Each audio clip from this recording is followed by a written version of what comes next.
ඉතින් සියලු දෙනාම මේ ඉතාමත් ගෞරවයෙන් මේ මොහොතේ සියලු දෙනා ඉතාමත් ආදරයෙන් ගෞරවයෙන් අපේ සංගමයේ මේ තාක්ෂණය ඔස්සේ සූම් තාක්ෂණ ඔස්සේ පිරිනැමෙන ශිෂ්‍යත්ව ප්‍රදාන උළෙලට පැමිණි ගෞරවනීය ආරාධිත අපේ උපකුලපතිතුමා ඇතුළු සියලුම දෙනා ඉතාමත් ආදරයෙන් ගෞරවයෙන් පිළිගනිමින් මගේ වචන සල්ප අවසන් කරනවා. ඉන් අනතුරුව යෙදී තිබෙන්නේ රූසවිය කාර්යභාරය පිළිබඳව අපේ ජාතික සංවිධායක හිටපු දකුණු පළාත් සභා මන්ත්‍රී හක්වනාසන සංවිධායක සරත් දල්විස් මැතිතුමනි, ඔබටයි මේ අවස්ථාවේ ගෞරවනීය ආරාධනය මේ සූම් තාක්ෂණ ඔස්සේ අපේ මේ ශිෂ්‍යත්ව වැඩසටහන ආමන්ත්‍රණය කරන්නට.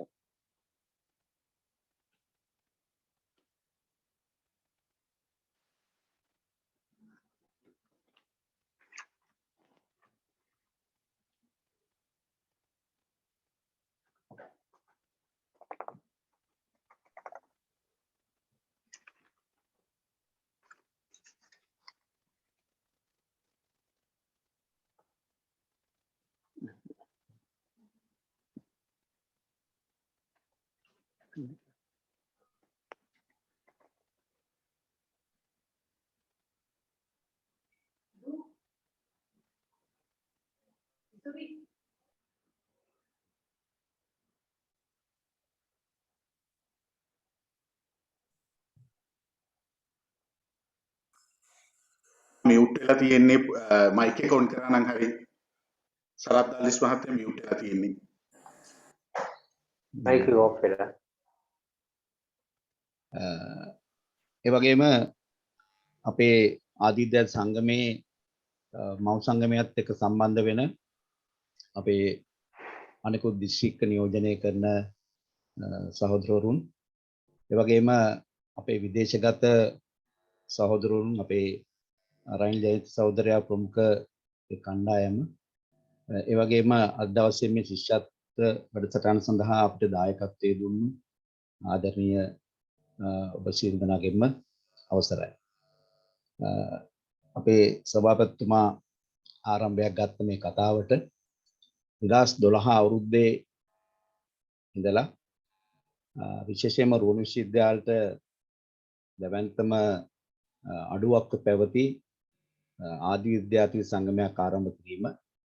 ඒක ඇත්තටම අපි කතා කරගෙන හිටියත් ඒක අහමු සිදුවීමක් මත අපි කණ්ඩායම සහභාගී වුණු මේ අවමංගල්‍ය උත්සවයේදී අපේ සහෝදරයෙක් නැති වෙලා, හැබැයි ගෙදර කවුරුවත් අපි අඳුරන්නේ නැහැ. අපි කට්ටිය ගියාට. ඉතින් ඒ වෙලාවේ මේ කතා කරලා අපේ රංජිත් නම් සහෝදරයා තමයි එදා මේකට මුල්ුණේ. අපි ඉක්මනින්ම මේ ආදිත්‍ය සංගමේ පිටවල අපේ සහෝදරවරුන් අතර තුණු බැඳීම නැවසරයක් අලුත් කරගන්න ඕන. ඒක කාලයත් එක්ක අපි විශ්වවිද්‍යාලෙන් ඉවත් වෙලා ගියාට පස්සේ නැති වෙලා යන ඒ සම්බන්ධ නැවසරයක් ඇති කරගන්න ඕන කියන යෝජනාවත් එක්ක තමයි අපි ආදි විද්‍යාර්ථී සංගමය ආරම්භ කරේ. ඒක බොහොම කීප දෙනෙක්ගේ ආරම්භයක් වුණත් පසු කාලින් අපි දැක්ක එකට ලොකුම සම්බන්ධතා ප්‍රමාණයක් අපිට ලංකාව වටේම ආවා.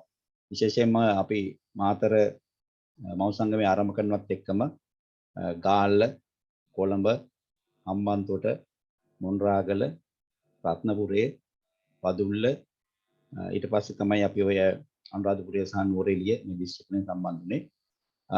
අපි බොහොම ඉක්මනින්ම අපේක්ෂා කරනවා මේ අනෙකුත් දිස්ත්‍රික්ක තුලත් අපේ කණ්ඩායම එකතු කරලා රුවන්වැලි විශ්වවිද්‍යාලයේ ආදිත්‍යයන් සංගම් ආරම්භ කළා. මේක ලංකාවටම පොදු, ලංකාවේම හැම දිස්ත්‍රික්කයකම සමාජිකින් ඉන්න සංගමයක් බවට පත් කරන්න. ඉතින් අර සභාපතිතුමා කිව්වා වගේ අපේ ආදිත්‍යයන් සංගමේ අපි ආරම්භ කරන මොහොතේ අපිට තිබුණු අරමුණු කීපයක් තිබ්බා. ඒ අරමුණු වල තුනේ ඇත්තට අපි කවුරුත් එකතු වීම, අපි කිව්වේ අවුරුද්දට එක දවසක් මාතරට නැවසරයක් නෑගම්වෙමු කියලා. අවුරුද්දට එක සැරයක් පරණ යාළුවෝ දැක බලා ගන්න මාතරට එමු කියන මේ කාලයක් අපි එහෙම දෙයක් හදමු කියලා. ඒ නිසා අපි ඒ අරමුණත් එක්කම අපිට වුණා වුණු එක දෙයක් තමයි ඇත්තටම අපේ සමාජිකින් දරුවන්ට ශිෂ්‍යත්ව දෙන්න කියන කතාවට එහාට ගිහිල්ලා අපිට තිබුණු ප්‍රායෝගික අත්දැකීම් අනුව විශ්වවිද්‍යාලයට එන දරුවන්ට, ආර්ථික අපහසුතාව තියෙන දරුවන්ට කොහොමද උදව්වක් කරන්න කියන එක. ඇත්තටම අපි මුල් වෙලාවේ ශක්තිමත් ආර්ථිකයක් තිබුණු සංගමයක් වුණේ නැහැ. ඒක මේ වෙලාවේ අපි කියන්න ඕන. මොකද එදා දවසේ අපිට මේ කාර්යයන් කරගෙන යන්න බොහෝ ඇත්තටම අපේ රංජිත් ප්‍රනාන්දු සහෝදරයා අමතක කරන්න බෑ. මොකද ඔහුගේ සියලුම සම්බන්ධතා වගේම ආර්ථික වශයෙන් උත් අපිට උදව් කර මේ කාර්ය කරගෙන යන්න. අපි සිංහබහුව නාට්‍ය කරලා සිංහබහුව නාට්‍යයෙන් අපි යම් ආර්ථික පදනමක් හදාගෙන තමයි සමහර වෙලාවට අපිට පහුගිය කාලේ අපි මේ විවිධ අවස්ථාවල තුන ණය පවා ගෙවන්න උනේ. නිසා අපිට සිංහබහුව නාට්‍යයත් එක්කම තමයි මේ ශිෂ්‍යත්ව ප්‍රදානය කියන මාතෘකාවට අපි ආවේ. හැබැයි අවසනාවකට අපිට මේ වෙනකොට රටේ තියෙන තත්ත්වය අනුව අපිට එවැනි කාර්යයක් එවැනි මුදල් එකතු කිරීමේ මේ නාට්‍යයක් වගේ දෙයක් පවත්වන්න අවස්ථාව ආවේ නැහැ. ඒ නිසා අපි 2020 මාර්තු වලින් පස්සේ නැවසරයක් මේ තත්ත්වයට එනකොට අපිට මේ වෙලාවේ ඒක අපි විශේෂයෙන් සිහිපත් කරන්න ඕන. මේකට මුල් පිරුවේ අද අපේ වර්තමාන මේ ලේකම්තුමිය රෝහිණි සහෝදරිය තමයි ඇත්තටම පෞද්ගලික සම්බන්ධතා පාවිච්චි කළා මුල් වෙලාවේ මේ විදේශගතව ඉන්න මිතුරන් කතා කරලා මේක ආරම්භ කරේ. ඊට පස්සේ අපේ සියලුම නිලධාරීන් අපේ ජගත් සිරිමන් සහෝදරයා ඒ වගේම අපේ සුරංග සහෝදරයයි කණ්ඩායම් විජේසිංහ සහෝදරය අපේ ડોક્ટર තුස්ත ડોક્ટર සුභාෂ් මේ කණ්ඩායම එකතු වෙලා බොහොම වේගයෙන් අපිට අවශ්‍ය මේ සංඛ්‍යාව සූදානම් කරගෙන මේ තත්තර මේ ගේන්න පුළුවන් වුණේ. ඒ නිසා අපිට අපේ පීඨ 9ම නියෝජනය කරන කණ්ඩායම් මෙතන අඩුපාඩු තිබුණත් අපි වැඩි ප්‍රමාණයක් අපේ පීඨ අතර මේක බෙදලා යන්න අවම වශයෙන් එක පීඨකින් 3 දෙනෙක්වත් කියලා තමයි මුලින් කතා කරලා තිබුණේ. ඒ නිසා මේ විශේෂයෙන්ම මේ ශක්තිමත් මේ ඇත්තට මේක සත්කාරයක්. මේ සත්කාරයට අපිට මුල්ලායින් පස්සේ අපිට මේ ආර්ථික පදනම හදාගන්න උදව් වුණු අපේ විශ්වවිද්‍යාලයේ ආදීතයන් වගේම අපේ හිතවතුන් ඔවුන් තමයි අපි අත්තර මෙතෙන්දී මේ කෘතවේදී බය පළ කරන්න ඕන. මොකද ඔවුන්ගේ දායකත්වය නැති වුණා නම් අපිට මේක මේ තරම් ඉක්මනින් කරන්න ලැබෙන්නේ නැහැ. නිසා අපිට බොහොම සතුටුයි අපි ආරම්භ කරපු කාර්යය නවසරයක් දෙවෙනි වතාවටත් කරන්න පුළුවන් වීම. ඉතින් ඒ කාර්ය වෙනුවෙන් අතීත දුන්නු විවිධාකාරයෙන් උදව් කරපු විශේෂයෙන්ම අපේ දැන් ශක්තිමත් විධායක කමිටුවක් කියන්නේ විධායක ක්‍රියාකාරී කමිටුව. ඉතින් අපිට උවමනාවක් උනේ හැම පීඨයක්ම නියෝජනය කරන කණ්ඩායමක් විදිහට මේක මේ සූදානම් කරන්න. අද ඒක සම්පූර්ණ වෙලා තියෙනවා. ඒ නිසා මේ කාර්ය වෙනුවෙන් දායක වුණු සියලු දෙනාට අපි ස්තුති කරන ගමන්ම විශේෂයෙන්ම අපේ අලුත් උපකලපතිතුමා අපේ රුණු විශ්වවිද්‍යාලයේ ආදිවිරු විද්‍යාර්ථියෙක් විදිහට අපි ඉතාමත් සතුටු වෙනවා. අපේ විශ්වවිද්‍යාල ප්‍රධානිය අපේම කෙනෙක් වීම. ඉතින් එතුමා අපි එදා අපේ හමු විදි ඉල්ලීමක් කරා අපි වෙනුවෙන් ස්ථානයක් රුණු විශ්වවිද්‍යාලයෙන් ලබා දෙන්න හැටියටත් ඒ වගේම තාගුරු ශාලාව අපි පාවිච්චි කිරීමේදී අපිට යම් අනුග්‍රහයක් ලබා දෙන විදිහට එතුමා ඒක ඒ දෙයක් කරන්න අපිට මේ එකතයි පළ කරා. ඉතින් අපි ඒ ගැන සතුටු වෙනවා. විශේෂයෙන්ම අපේ අරමුණ තියෙන්නේ ලෝකෙ වටේම ඉන්න අපේ මිනිස්සු. ලෝකෙ වටේම ඉන්න අපේ සහෝදර සහෝදරුන් එකතු කරගෙන ඒ තියෙන බැඳීම් තවදුරටත් ඉස්සරහට ගෙන යාමත් ඒ වගේම අපිට සතුටක් අපේ කෙනෙක් මේ යම් තැනක ඉන්නවනම් රෝණි මිනිහෙක් විදියට අපි ආඩම්බර වෙන දෙයක්. ඉතින් ඒ ආඩම්බරයත් අරගෙන අපි ඊළඟ අවුරුද්දට වඩා සාර්ථක විදියට මේ දේ කරමු කියලා යෝජනා කරමින් නැවසරයක් මේ පින්කම් වෙනුවෙන් සහභාගී වුණු අතිය දුන්නු සියලු දෙනාටම ස්තුතිවන්ත වෙමින් මාතන බොහොම ස්තුතියි.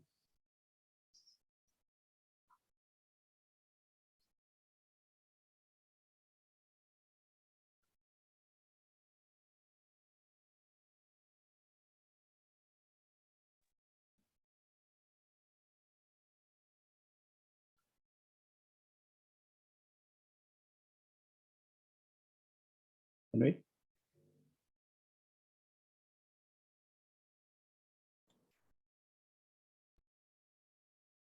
සභාපතිතුමා ඊළඟ අවස්ථාව පොඩ්ඩක් නිවේදනය කරන්න.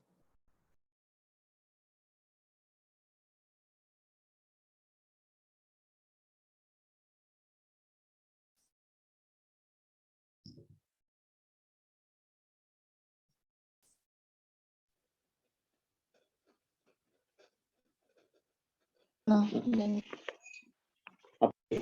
ශිෂ්‍යත්වය අධිෂ්ඨානයේ ඊළඟ අවස්ථාව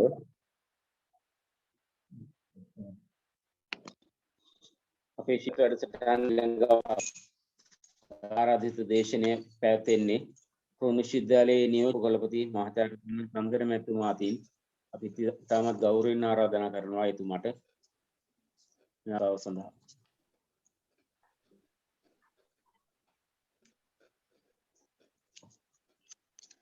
සුබ සන්ධ්‍යාවක් සැමට. රුහුණු විශ්වවිද්‍යාලයේ ආදි විද්‍යාර්ථී සංගමේ සභාපති ගරු කුලපතිතුමනි, ආදි විද්‍යාර්ථී සංගමේ ජාතික සංවිධායක සහකාරී මැතිතුමනි, ලේකම්තුමිය රෝහිණී විද්‍යාරත්න මෙනි, ආචාර්ය බෞතුමි, යාබර ශිෂ්‍යාවනි, මේ මොහොතේ මේ සඳහා සම්බන්ධ වී සිටින පීඨාධිපතිවරු, ආදි විද්‍යාර්ථී සියලු දෙනාගෙන්ම අවසරයි. එම ශිෂ්‍යත්ව වැඩසටහන සරත් අල්විස් මැතිතුමා කියපු ආකාරයට මේක ඉන්කමක්, යුතුයකමක්, ඒ වගේම දැනන්ත මෙහෙවරක් හැටියට අපිට හඳුනා ගන්න පුළුවන්. ඒ වගේම ප්‍රේම ආදි විද්‍යාර්ථීන් එකතු වෙලා මේ කරන සත්කාරය අපේම සරසවි ශිෂ්‍ය ප්‍රජාව වෙනුවෙන් කරන මේ සත්කාරය ඉතාම අවශ්‍ය වෙලාවක තමයි මේ කෙරෙන්නේ. මීට කලිනුත් මේක කෙරුණා මේ වැඩසටහන ශිෂ්‍යත්ව ප්‍රදානය. නමුත් වර්තමානයේ තත්ත්වය සලකා බලනකොට මෙවැනි ශිෂ්‍යත්ව වැඩි ප්‍රමාණයක් අවශ්‍ය වෙලා තියෙන වෙලාවක් මෙවැනි සත්කාර වැඩියෙන් අපේ ශිෂ්‍ය ප්‍රජාවට අවශ්‍ය වෙලා තියෙන වෙලාවක් මේ අමුදකාරී වාතාවරණයක් තුළ ඔවුන්ගේ අධ්‍යාපන කටයුතු ඉදිරියට කරගෙන යන්න. මේ මෙවැනි හැමෝටම වගේ අමාරු කාලයක් පසු කරමින් තියෙන වෙලාවක තමන්ගේ යුතුයකම් නොපිරේලා ඉෂ්ට කරන්න පුළුවන් ආදි විද්‍යාර්ථී සංගමයක් අපිට ඉන්න එක ගැන රුහුණු විශ්වවිද්‍යාලයේ ආදි විද්‍යාර්ථීෙක් හැටියට මම තාම ආඩම්බර වෙනවා, සතුටු වෙනවා. අපගේ ශිෂ්‍ය ප්‍රජාවේ අපි දත්ත අපි එකතු කරනවා, අපේ ශිෂ්‍ය ශිෂ්‍යාවන්ගේ තොරතුරු අපි එකතු කර ගන්නවා, ඔවුන්ගේ සුබ සාධන වැඩපිළිවෙළ, ඒ වගේ ඔවුන්ගේ අධ්‍යාපන වැඩසටහන් ඉතා ක්‍රමවත් ආකාරයට ක්‍රියාත්මක කිරීමේ අවශ්‍යතාවය මත ඔවුන්ගේ තොරතුරු අපි එකතු කර ගන්නවා. පහුගිය අවුරුදු දෙකක් කාලයක් තුළ ඊළඟ තොරතුරු රාශියක් ඔවුන්ගේ පවුල්වල පසුබිම, ඔවුන්ගේ ආර්ථික තත්ත්වය, දෙමාපියන්ගේ අධ්‍යාපන මට්ටම්, මේ වගේ මේ ශිෂ්‍ය ශිෂ්‍යාවන්ගේ තියෙන හැකියාවන්, කුසලතාවයන්, දක්ෂතා, ඔවුන්ගේ විෂය බාහිර ක්‍රියාකාරකම් කරපු විදි ආකාරය, වගේ ඔවුන්ගේ ඉංග්‍රීසි භාෂාව, ඔවුන්ගේ වෙනත් භාෂාවන් හැසිරීමේ හැකියාව ආදී වශයෙන් මේ සියල්ල තොරතුරු රාශියක් අපි ළඟ තියෙනවා. අපි මේ කුලපතිතුමාගේ අධීක්ෂණය යටතේ අපි ඒ දත්ත කරගෙන අපි ඒවා ඒ අදාළ පීඨවලට ලබා දීලා විශේෂ ප්‍රජාවේ සුපසාධන කටයුතු වඩා ක්‍රමවත් ආකාරයට දීමේ වැඩ පිළිවෙලක් අපි ක්‍රියාත්මක කරගෙන යනවා. ඉතින් මෙතෙන්දී අපි හඳුනාගත්ත ප්‍රශ්න තියෙනවා. අපේ යම් ශික්ෂක කණ්ඩායමක් ඉන්නවා, යම් ප්‍රතිශතයක් ඉතා විශාල වශයෙන් උදව් අවශ්‍යයි. විශේෂයෙන් සැලකිය යුතු ශිෂ්‍ය කණ්ඩායමක් ඉන්නවා බාරකාරයෙක් යටතේ ඉන්න 10ක් 15ක් වගේ, සමහරවිට ඊටත් වැඩි වෙනවා. ඒක පීඨ මට්ටමකට ගත්තම බාරකාරයෙක් ඉන්නවා. දෙමව්පියෝ දෙදෙනාම නැති සුළු පිරිසක් ඉන්නවා. ඒ වගේම අම්මා හෝ තාත්තා පමණක් සිටින අය ඉන්නවා. මේ දරුවන් මේ අමාරු විභාගයක් පාස් සමත් කරගෙන උසස් අධ්‍යාපනය සඳහා ඇවිල්ලා තියෙනවා. ඔවුන් සැබවින්ම දක්ෂයින් බව අපිට වැටහෙනවා. මේ සියලු අභියෝග ජයගෙන ඔවුන් ඉස්සරහට ඇවිල්ලා මේ තියෙන විදිය දැක්කම. ඒ වගේම වර්තමානයේ දැන් තාක්ෂණයත් එක්ක තමයි අධ්‍යාපනය ගියේ. අද ඔන්ලයින් ක්‍රමයට ගොඩක් දේවල් කරනවා. ඒ නිසා අපි විශේෂයෙන් අපි තොරතුරු එකතු කරගත්ත කොහොමද ඔවුන් මේකට මුහුණ දුන්නේ කියන එක විශේෂයෙන් device එකේ කියන්නේ laptop එකක් කියද smartphone එකක් කියද මේ ආදී වශයෙන් උත් අපිට තොරතුරු කියන එක්තරා සැලකිය යුතු ශික්ෂක හැම පීඨයම ගත්තම 125කට නැත්නම් 125 50ත් අතර මේක වෙනස් වෙනවා පීඨ මට්ටමින් ගත්තම laptop එකක් නැහැ උන්ට. ඉතින් එයාට ස්මාර්ට්ෆෝන් එකක් තියෙනවා laptop එකක් නැහැ. ඒ වගේම උන්ට සිග්නල් ප්‍රශ්නත් ඒ වගේ මේ ඔක්කොම එකතු වෙලා මේ සියලු අභියෝග වලට මේ සිසු දරුවන් මුහුණ දෙමින් ඉන්නවා කියන එකයි මට මේ අවස්ථාවේදී කියන්න අවශ්‍ය වෙන්නේ. දැන් මෙවැනි පරිසරයක් තුල මට අවශ්‍ය වුණේ කියන්න ඔබ විසින් කරන කාර්යභාරය ඉතා වටිනවා කියන. ඉතා වටිනවා මොකද එක්තරා පිරිසක් අපේ ශිෂ්‍ය කණ්ඩායමක් වුණ අපේ සරසවි දෙන කණ්ඩායමක් මේ ඉන්දිය අනුදේට වුණ ලක් වෙලා ඉන්නවා විශේෂයෙන් වර්තමානයේ පවතින තත්ත්වයට. ඒ නිසා උන්ට ඔබ දෙන මේ ශක්තිය මේ අවස්ථාවේදී මම දැන් කලින් වසර වලටත් වඩා දෙගුණයක් තුන්යක් උන්ට දැනෙනවා වටිනවා කියන අදහසයි මම මේ අවස්ථාවේදී කියන්නේ. සමහර ශිෂ්‍යාවන් සාමාන්‍ය ආදායම් උපදවන තමන්ම ආදායම් උපදවන ක්‍රියාවලිය වල තරම් සුළු පිරිසක් 10%ක් 12ක් අතර කණ්ඩායම් වගේ අපිට ඉන්නවා. ඉතින් මේ අය සමහරවිට ඒවත් අතහැරෙනවා උන් මේ අධ්‍යාපන උසස් අධ්‍යාපනයට පස්සේ. ඒකත් අපි සලකා බැලුවම මේවා මෙවැනි සහයෝගයක් ලබා දීම ඉතාම වැදගත් කියලා මම විශ්වාස කරනවා. ඒ වගේම අපි උපකුලපතිතුමාණන් අපිත් සාකච්ඡා කරන දේ තමයි දීර්ඝකාලීන සැලසුම අවශ්‍ය බව ශිෂ්‍ය දුක සාපේක්ෂව සඳහා අපි ඒ සඳහා වැඩපිළිවෙලක් අපි ඔබ අප එකතු වෙලා සකස් කළ යුතුයි කියන අදහස මම මේ අවස්ථාවේදී සම්පූර්ණ කරගන්නවා. දීර්ඝකාලීන සැලසුම අපිට අවශ්‍ය වෙනවා මේ රුණ විශ්වවිද්‍යාලයේ අපෙන් ඉගෙන ගන්න යන දරුවන්ට උන්ගේ සුබ සාධන කටයුතු උන්ට දව් කරන වැඩ පිළිවෙල සකස් කරේ. ඒ පිළිබඳව අපි ඉදිරියේදී ඔබ සමග සාකච්ඡා කරන්න බලාපොරොත්තු වෙනවා. යම් වැඩ පිළිවෙල අපි සාකච්ඡා කරලා දැනට යෝජනා කරගෙන ඉන්නවා. ඉදිරියේදී අපි ඔබ සමග කතා කරමු. කැමැති සමීපව මෙවැනි වැඩසටහන් වලට ඔබගේ දායකත්වය ලබා ගන්න. මේ කරුණු ටික තමයි මට සම්පූර්ණය කරන්න තියෙන්නේ. අපි විශේෂයෙන් මේ ශිෂ්‍යත්ව ලබා ගන්න දරුවන්ට උන්ට ඒ වගකීමක් මම හිතන්නේ තියෙනවා. ඒ වගේම උන්ට ලැබෙන මේ ආධාරය උපකාරය එක්ක උන්ගේ ගමන් මගින් වගකීමෙන් උන්ගේ අධ්‍යාපන කටයුතු අදාළලා උසස් අධ්‍යාපනය සම්පූර්ණ කරගෙන වගකීමක් සහිත රටට වැඩදායක පුරසියන ඉදිරියට ඇවිල්ලා ඔබටත් මෙවැනි උපකාර ඔබගේ පසුපෙළට කරන්න පුළුවන් හැකියාව ඔබ ළඟා කරගනී කියලා මම විශ්වාස කරනවා.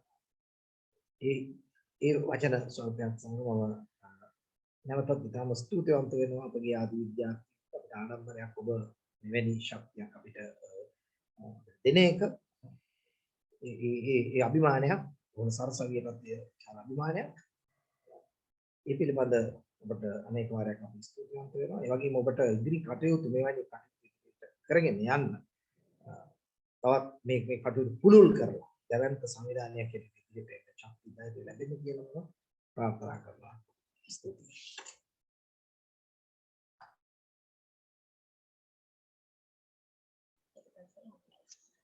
බොහොමත්ම ස්තුතියි රුණ විශ්වවිද්‍යාලයේ නියෝජ්‍ය උපකුලපති මහාචාර්ය සමන් චන්ද්‍රමේතුමනි. ඇත්තරම නියෝජ්‍ය උපකුලපතිතුමනි අපි 88 82 86 වර්ෂවල අපි ඉගෙන ගන්නකොට අද ඉන්න විශ්වවිද්‍යාල ශිෂ්‍යයන්ට වඩා බොහොම අඩු පහසුකම් මට්ටමක තමයි අපි ඇත්තටම එදා ඉගෙන ගත්තේ. අඩු පහසුකම් භුක්ති විඳා කියන්නේ ආවට ගෙවල් වල බෝඩින් වල නැවතිලා ශිෂ්‍යාධාර විදියට ලැබුණු රුපියල් 225 නැත්නම් රුපියල් 500 උපයෝගී කරගෙන තමයි එදා ඇත්තටම අපි ඉගෙන ගත්තේ. ඉතින් ඇත්තටම මට මතක් වුණා ඔබතුමාගේ කතාවේදී අපි කොයිතරම් අඩු පහසුකම් මට්ටමක යටතේද අපි ඉගෙන ගත්තේ. නමුත් ඒ මට්ටමින් අපි ඉගෙනගෙන අද බොහොම හොස්ටල් පහසුකම් තියෙන ඒ වගේම දුරකථන හැමෝටම ජංගම දුරකථනයක් තියෙන සමයක අපි ආදරණීය නංගිලා මල්ලාට උදව් කරන්න ඉදිරිපත් වීම අපි ඇත්තටම ආදී විද්‍යාර්ථීන් විදියට ඇත්තටම බොහොම ආඩම්බර වෙන කාරණයක්. ඒක බොහොමත් ස්තුතියි නියෝජ්‍ය උපකුලපතිතුමනි ඔබගේ දේශනයට. අපි තාමත් ගෞරවයෙන් ආරාධනා කරනවා අපිට ආඩම්බරයක් මේ කාමරේ තියලා තියන්න. අපේ ආඩම්බරයක් වෙච්ච අපේ රෝහණ විශ්වවිද්‍යාලයේ වෛද්‍ය පීඨයේම ඉගෙනගත්තු ශිෂ්‍යයෙක් සහෝදර ශිෂ්‍යයෙක් අපි හා සමගාමීව ඒ වගේම එහෙම ඉගෙනගෙන ආචාර්යවරයෙක් මහාචාර්යවරයෙක් ඒ වගේම රෝහණ විශ්වවිද්‍යාලයේ පරිපාලනයට සම්බන්ධ වෙලා අද උපකුලපතිවරයෙක් විදිහට කටයුතු කරන රෝහණ විශ්වවිද්‍යාලයේ උපකුලපති ජ්‍යෙෂ්ඨ මහාචාර්ය සුජීව අමරසේන මැතිතුමනි ඔබටයි මේ ගෞරවනීය අවස්ථාව මේ සියලු දෙනා ආමන්ත්‍රණය කරන්නට.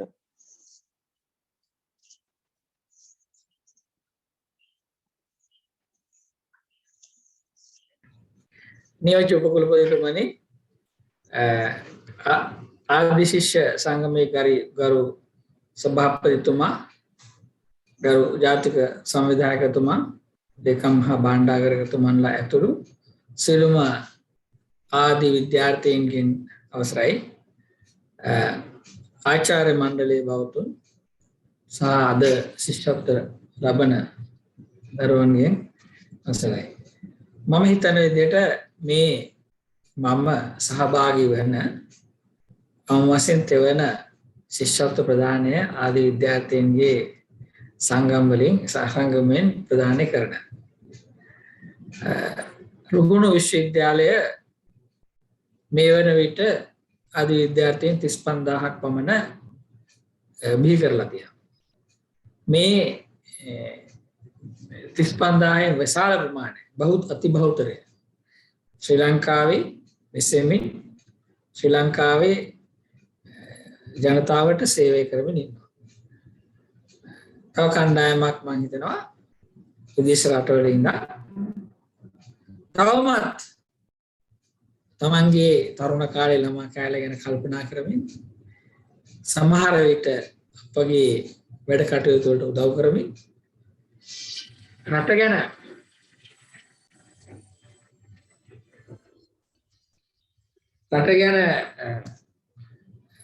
කල්පනා කරමින් ඒ රටවල ජීවත් වෙනවා.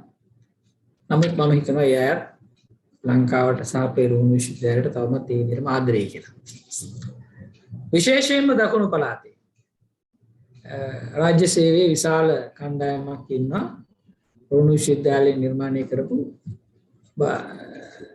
ආදි විද්‍යාර්ථී. ඒකම රාජ්‍ය සේවයේ ඉහළ තනතුරු වල පාර්ලිමේන්තුව තුල ඒ වගේම විශ්වවිද්‍යාලවල තනතුරු තුබෝමින් වැඩ කරන සේවය කරන විශාල සංඛ්‍යාවක් ආචාර්යවරුන් මහාචාර්යවරුන් දැනට රුහුණ විශ්වවිද්‍යාලයේ අවුරුදු 45ක් පමණ ආසන්න ඉතිහාසය තුළ නිර්මාණය කරලා තියෙනවා. දැන් අපට මම හිතනවා අර මේක මට කලින් කතා කරපු අය ජගත් සිරිමන් මහතාත් එතකොට සරද්දියාගේ ඔබතුමා කියපු කතා කොහොම සාරාංශය ගත්තම අපි බොහොම දුෂ්කර කාල පරිච්ඡේදයක තුල විශ්වවිද්‍යාල ජීවිතය ආරම්භ කරා. ඇත්තම කිව්වොත් අපි පාසල් කාලයේ පවා දුෂ්කර මේට වැඩි දුෂ්කර විදියට ගිවලා දුෂ්කර තත්ත්වයන් යටතේ විශ්වවිද්‍යාල අධ්‍යාපනය ලැබලා අද වෙනකොට වඩා හොඳ ජීවිත ගත කරමින් ඉන්නවා. මම හිතනවා මේ ජීවිතවල බල සතුටම අපට තියෙන්නේ අපි මේ රුහුණ විශ්වවිද්‍යාලයෙන් හා අපේ පාසල් වලින් අපේ පවුල් වලින් ලබාගත් වටිනාකම් පද්ධති ආරක්ෂා කර ගැනීම තුලයි කියලා. අපි පුංචි කාලේ ඉගෙනගත්තු හරි දේවල් හරියට ජීවිත කාලයට ගෙනියන්න තියෙනවා. වැරදි දේවල් වැරදි කියලා අවබෝධ කරගෙන තවමත් ඒ වටිනාකම් මේ විදිහටම තියන් ඉන්නවා. කාලයක් තුල මේ විශ්වවිද්‍යාල කාල පරිච්ඡේදය අපි අපේ විනෝදය ලබන කාලේ අපි දඟකාර වැඩ කරන්නට ඇති. මම හිතනවා මමත් කරලා තියෙනවා, ඔබත් කරලා තියෙනවා.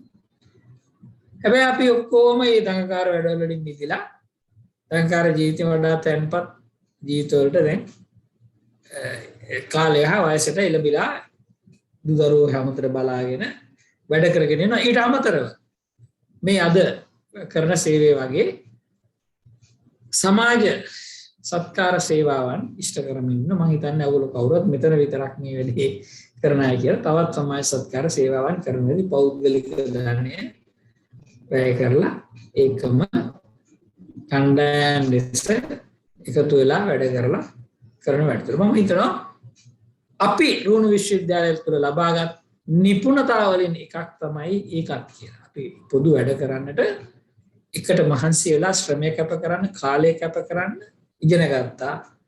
ධනයේ මූල්‍ය සත්කාර ලබා ගන්නත් ඉගෙන ගත්තා. අපි ළඟ නොතිබුණත් හොයාගන්න ඉගෙන ගත්තා. ඒකම මම බොහෝ දුරට මම කිව්ව 100%ක්ම කිව්වොත් ඒක නිවැරදි වෙන්නේ නැතිද මම කියන්නේ.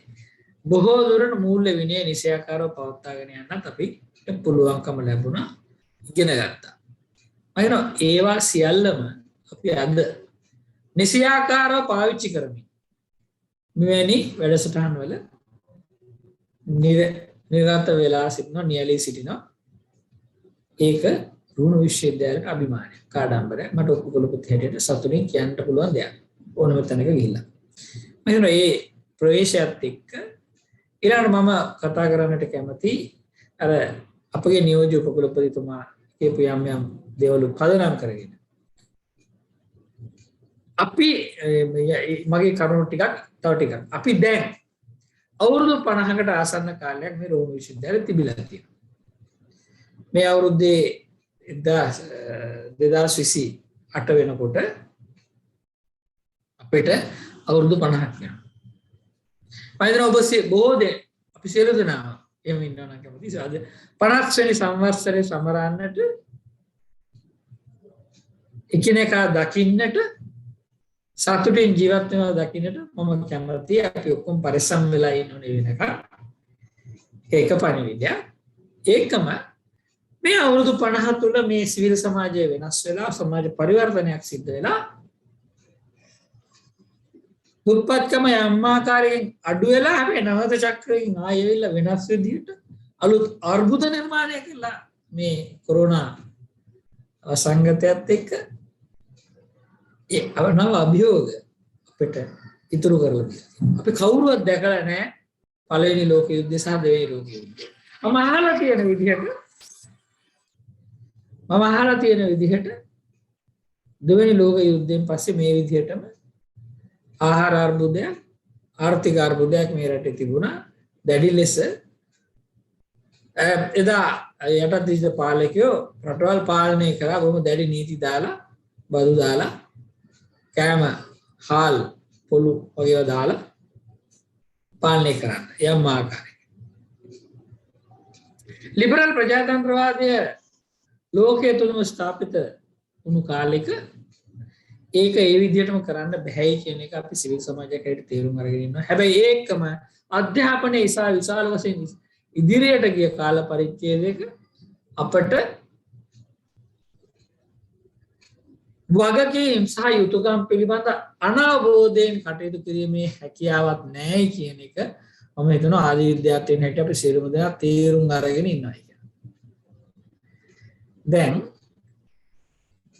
එම නිසා අපි වෙනස් ආකාරයකට හිතන්න පුරුදු වෙලා අපගේ ශිෂ්‍යයන් පිළිබඳව දකින්න දැක්ම වෙනස් කරමින් ඉන්නවා කියලා මම හිතනවා. අපි බොහෝ දුරට ශිෂ්‍යත්වයට හැටියට දකින්නේ මූල්‍ය ආධාර. ඒක නරක දෙයක් නෙවෙයි, හොඳයි. මූල්‍ය ආධාර ලැබිය යුතු සැලකිය යුතු ප්‍රමාණයක් ශිෂ්‍ය සංඛ්‍යාවක් අපිට ඉන්නවා. දැන් මම ඕක ගණන් හදාගන්න ටිකක් වෙනස් විදියකට මම හිතනවා ලෝක බැංකුව සහ ශ්‍රී ලංකා මහ බැංකුව නිකුත් කරන දත්ත පදනම් කරගෙන මේ රාජ්‍ය දත්තනේ ඒක එක්තරා දුරකින් පදනම් වෙන්න පුළුවන් දත්තයක්. වෙනත් මේවා වෙනස් වෙන්න පුළුවන්. නමුත් මම ගණන් හදන්නේ මේ විදිහට ආසන්න වශයෙන් මේ හැමදේම කරන්න පුළුවන්. පොඩ්ඩක් වර්ධින කොහොමද 10% විතර තමයි අර දරිද්‍රතා මට්ටමින් පහළ ඉන්න කණ්ඩායම ඉන්නේ. මේක මේ විදිහටම සම්මුද්ධ වලට යරකට මේකට අරන්නේ ඒක වෙන කතාවක්. ඒ දේශපාලන විදිහට ගියේ නැහැ. මම පිළිගන්නවා උපකුලපති හැටියට 10% ඉන්නවා නම් අපිට එන විශ්වවිද්‍යාල ශිෂ්‍යයන් කණ්ඩායම රටේ ජන අනුපාතයේ විදිහට රටේ මුළු සමස්ත ජනගහනය නියෝජනය කරන නියැදියක් සාම්පලයක් නම් අපි ළඟ 2000ක් වෙනකොට 200ක් ඉන්නවන ආර්ථික පීඩාවලින් පීඩා විඳින ළමයි ආර්ථික ගැටලු වලින් පීඩා විඳින ළමයි ඉන්නවා. මේ 200 අපි හොයන්න ඕන. මේ 200 කවදාත් අපි ළඟට එන්නේ නැහැ. මම හිතනවා එක්තරා දුරකට අපේ නියෝජකවලට කියපු විදිහට අපේ යම් වෑයමක් සාර්ථක වෙලා තියෙන ඕන ඔය පැත්තෙන් අපි පුළුවන් තරම් මේ ළමයි සොයා ගැනීමේ ප්‍රවේශයේ විදිහට උදාහරණයකට මට පුළුවන් ළමයි 400ක් විතර දැක්කම ඒ හරියට දිහා බලාගෙන ගියාම ඇඳුමේ සෙලෙට් පොලි සපත්තු වලින් කියන්න මේ පව් මේක මෙයා පොඩක් මේ දුප්පත් පවුලක ඉන්න කෙනෙක් වෙන්න ඉඩ තියෙනවා මෙන්න මේව හොයන්න කියලා මම එළියට යන ගමන් කියලා යනවා කාට හරි කතා කරලා මෙන්න මේ ළමයා හොයන්න මට කතා කරලා කියන්න කියලා. ඒක ඇත්තටම ඇවිල්ලා තියෙන්නේ මට මගේ රැකියාවේ. මම දිනපතා මිනිස්සුන්ට හම්බ වෙන නිසා විශාල සංඛ්‍යාවක් ඒ මිනිස්සු දිහා බැලුවම ඔවුන්ගේ පෙනුම අනුව ඔවුන් මනින්න මට හැකියාවක් ලැබිලා තියෙනවා. මම හිතන මගේ ඒ මිනිස්සුන්ට තියෙන ආකල්පයෙන් මම විශ්වවිද්‍යාලය ඇතුළටත් ගෙනල්ලා ඒක තරමක් දුරට හරි බෝ කරලා තියෙනවා අනිත් ආචාර්යවරුන්ට කියලා බෝ කරලා තියෙනවා. මේ බෝ කිරීම හොඳට හරි සාර්ථකයි හුඟක් අය මේක බෝ කරගෙන යනවා. අපේ ළමයි දිහා බලන්න ඒ විදිහට දෘෂ්ටි කෝණ වලින් බලන්න මානව දයාව ප්‍රගුණ කරමින් ඉන්නවා අපි මේ වෙලාවේ ආචාර්ය මණ්ඩලයක්ම හැටියට මේ වැඩ පිළිවෙල තුල. ඒකට බොහෝ ඒ තුල අපි බොහෝ ශිෂ්‍යත්ව සොයාගෙන තියෙන අලුතෙන් වෙනත් දානපතින් හරහා ආචාර්ය මණ්ඩල ශිෂ්‍යත්ව හදලා තියෙනවා. ඔබ අපිට ශිෂ්‍යත්ව ලබා දෙමින් තියෙනවා. නේ? අපි දැන් අපි ලැප්ටොප් ශිෂ්‍යත්ව දෙනවා. මේ විදිහට නොයෙකුත් ආකාරයෙන් පුදව කරනවා. මේක විතරක් කරලා අපිට මේකෙන් ගොඩ එන්න බෑ. මම ආදී විද්‍යාර්ථීන්ගේ සංගමයට කියන එක මට කියන්න එක වැදගත් පණිවිඩයක් තමයි ඒක. අපි කොච්චරකල් බලන් ඉන්න වැඩ කරන්න ඕනද රට දුප්පත්කමින් මුදවන්න. රටක් දුප්පත්කමින් මුදවන්න. දැන් අපි මේ කරන වැඩේ ඉතා හොඳයි. හැබැයි හොඳට තේරුම් ගන්න ඕන ගමක් 70ක් දිනු ඉස්සරහට ගෙනියන එකයි රටක් අඟලක් ඉස්සරහට ගෙනියන එක අතර තියෙන වෙනස. රට අඟලක් ඉස්සරහට ගියොත් තියෙන බලපෑම ගම 70ක් ඉස්සරහ කිලෝමීටරයක් ඉස්සරහට ගෙවන දෙන බලපෑම වලදී බොහෝ වෙනස්. මෙතන බොහෝ දුරට විශාලත් වෙයි කියලා. ඔය වෙනස සංඛ්‍යාලේඛන බවට පරිවර්තනය කරන්නට පුළුවන් විද්‍යාත්මකව කියලා මම හිතනවා අපි භාණ්ඩාගාරිකතුමාට අපේ කළමනාකරණය කරන ආර්ථික විද්‍යාව හදාරපු අයට මේ වැඩේ කරන්නට පුළුවන් මට බැරි වුණාට මම කියන්න හදන්නේ මගේ සමාජ විද්‍යාත්මක විශ්ලේෂණයක් තියෙනවා මම මේක අර 2017 කරපු CWW කර්ණංකර අනුස්මර දේශනේ අඩංගු කරලා තියෙන දත්තත් එක්ක ඒ දත්තය තමයි මම දන්නා පවුල් කණ්ඩායම් ආශ්‍රිතව නිර්මාණය කරගත්තු විශ්ලේෂණය. ඒක තමයි මම මගේ සීයා මේසන් බාස් කෙනෙක් ආච්චි හුරුවක් ලියන්න දන්නේ අපිට ගිහලා පොතේ ගියව මතකයි. හැබැයි අම්මයි තාත්තයි මගේ ගුරුවරු මම වෛද්‍යවරයා. ඇත්තටම දුප්පත්කම අපේ පවුල් පරම්පරාව මිදුනේ මගේ පරම්පරාව තුළ. අපි තමයි අපේ පරම්පරාව මගේ නෑමස්සිනාල ඒගොල්ලෝ ඔක්කොම ඉගෙන ගත්තා අය. ඉගෙන ගත්ත ගන්නක් ඉන්න තාමත් දරිද්‍රතාවයෙන් පෙළෙන ගත්තා අය මේ දුප්පත්කමෙන් මිදුණා. ඒ පරම්පරා තුනක් ගිහිල්ලා තිනවා. ඕක අපිට අවශ්‍යයි වැඩ පිළිවෙල.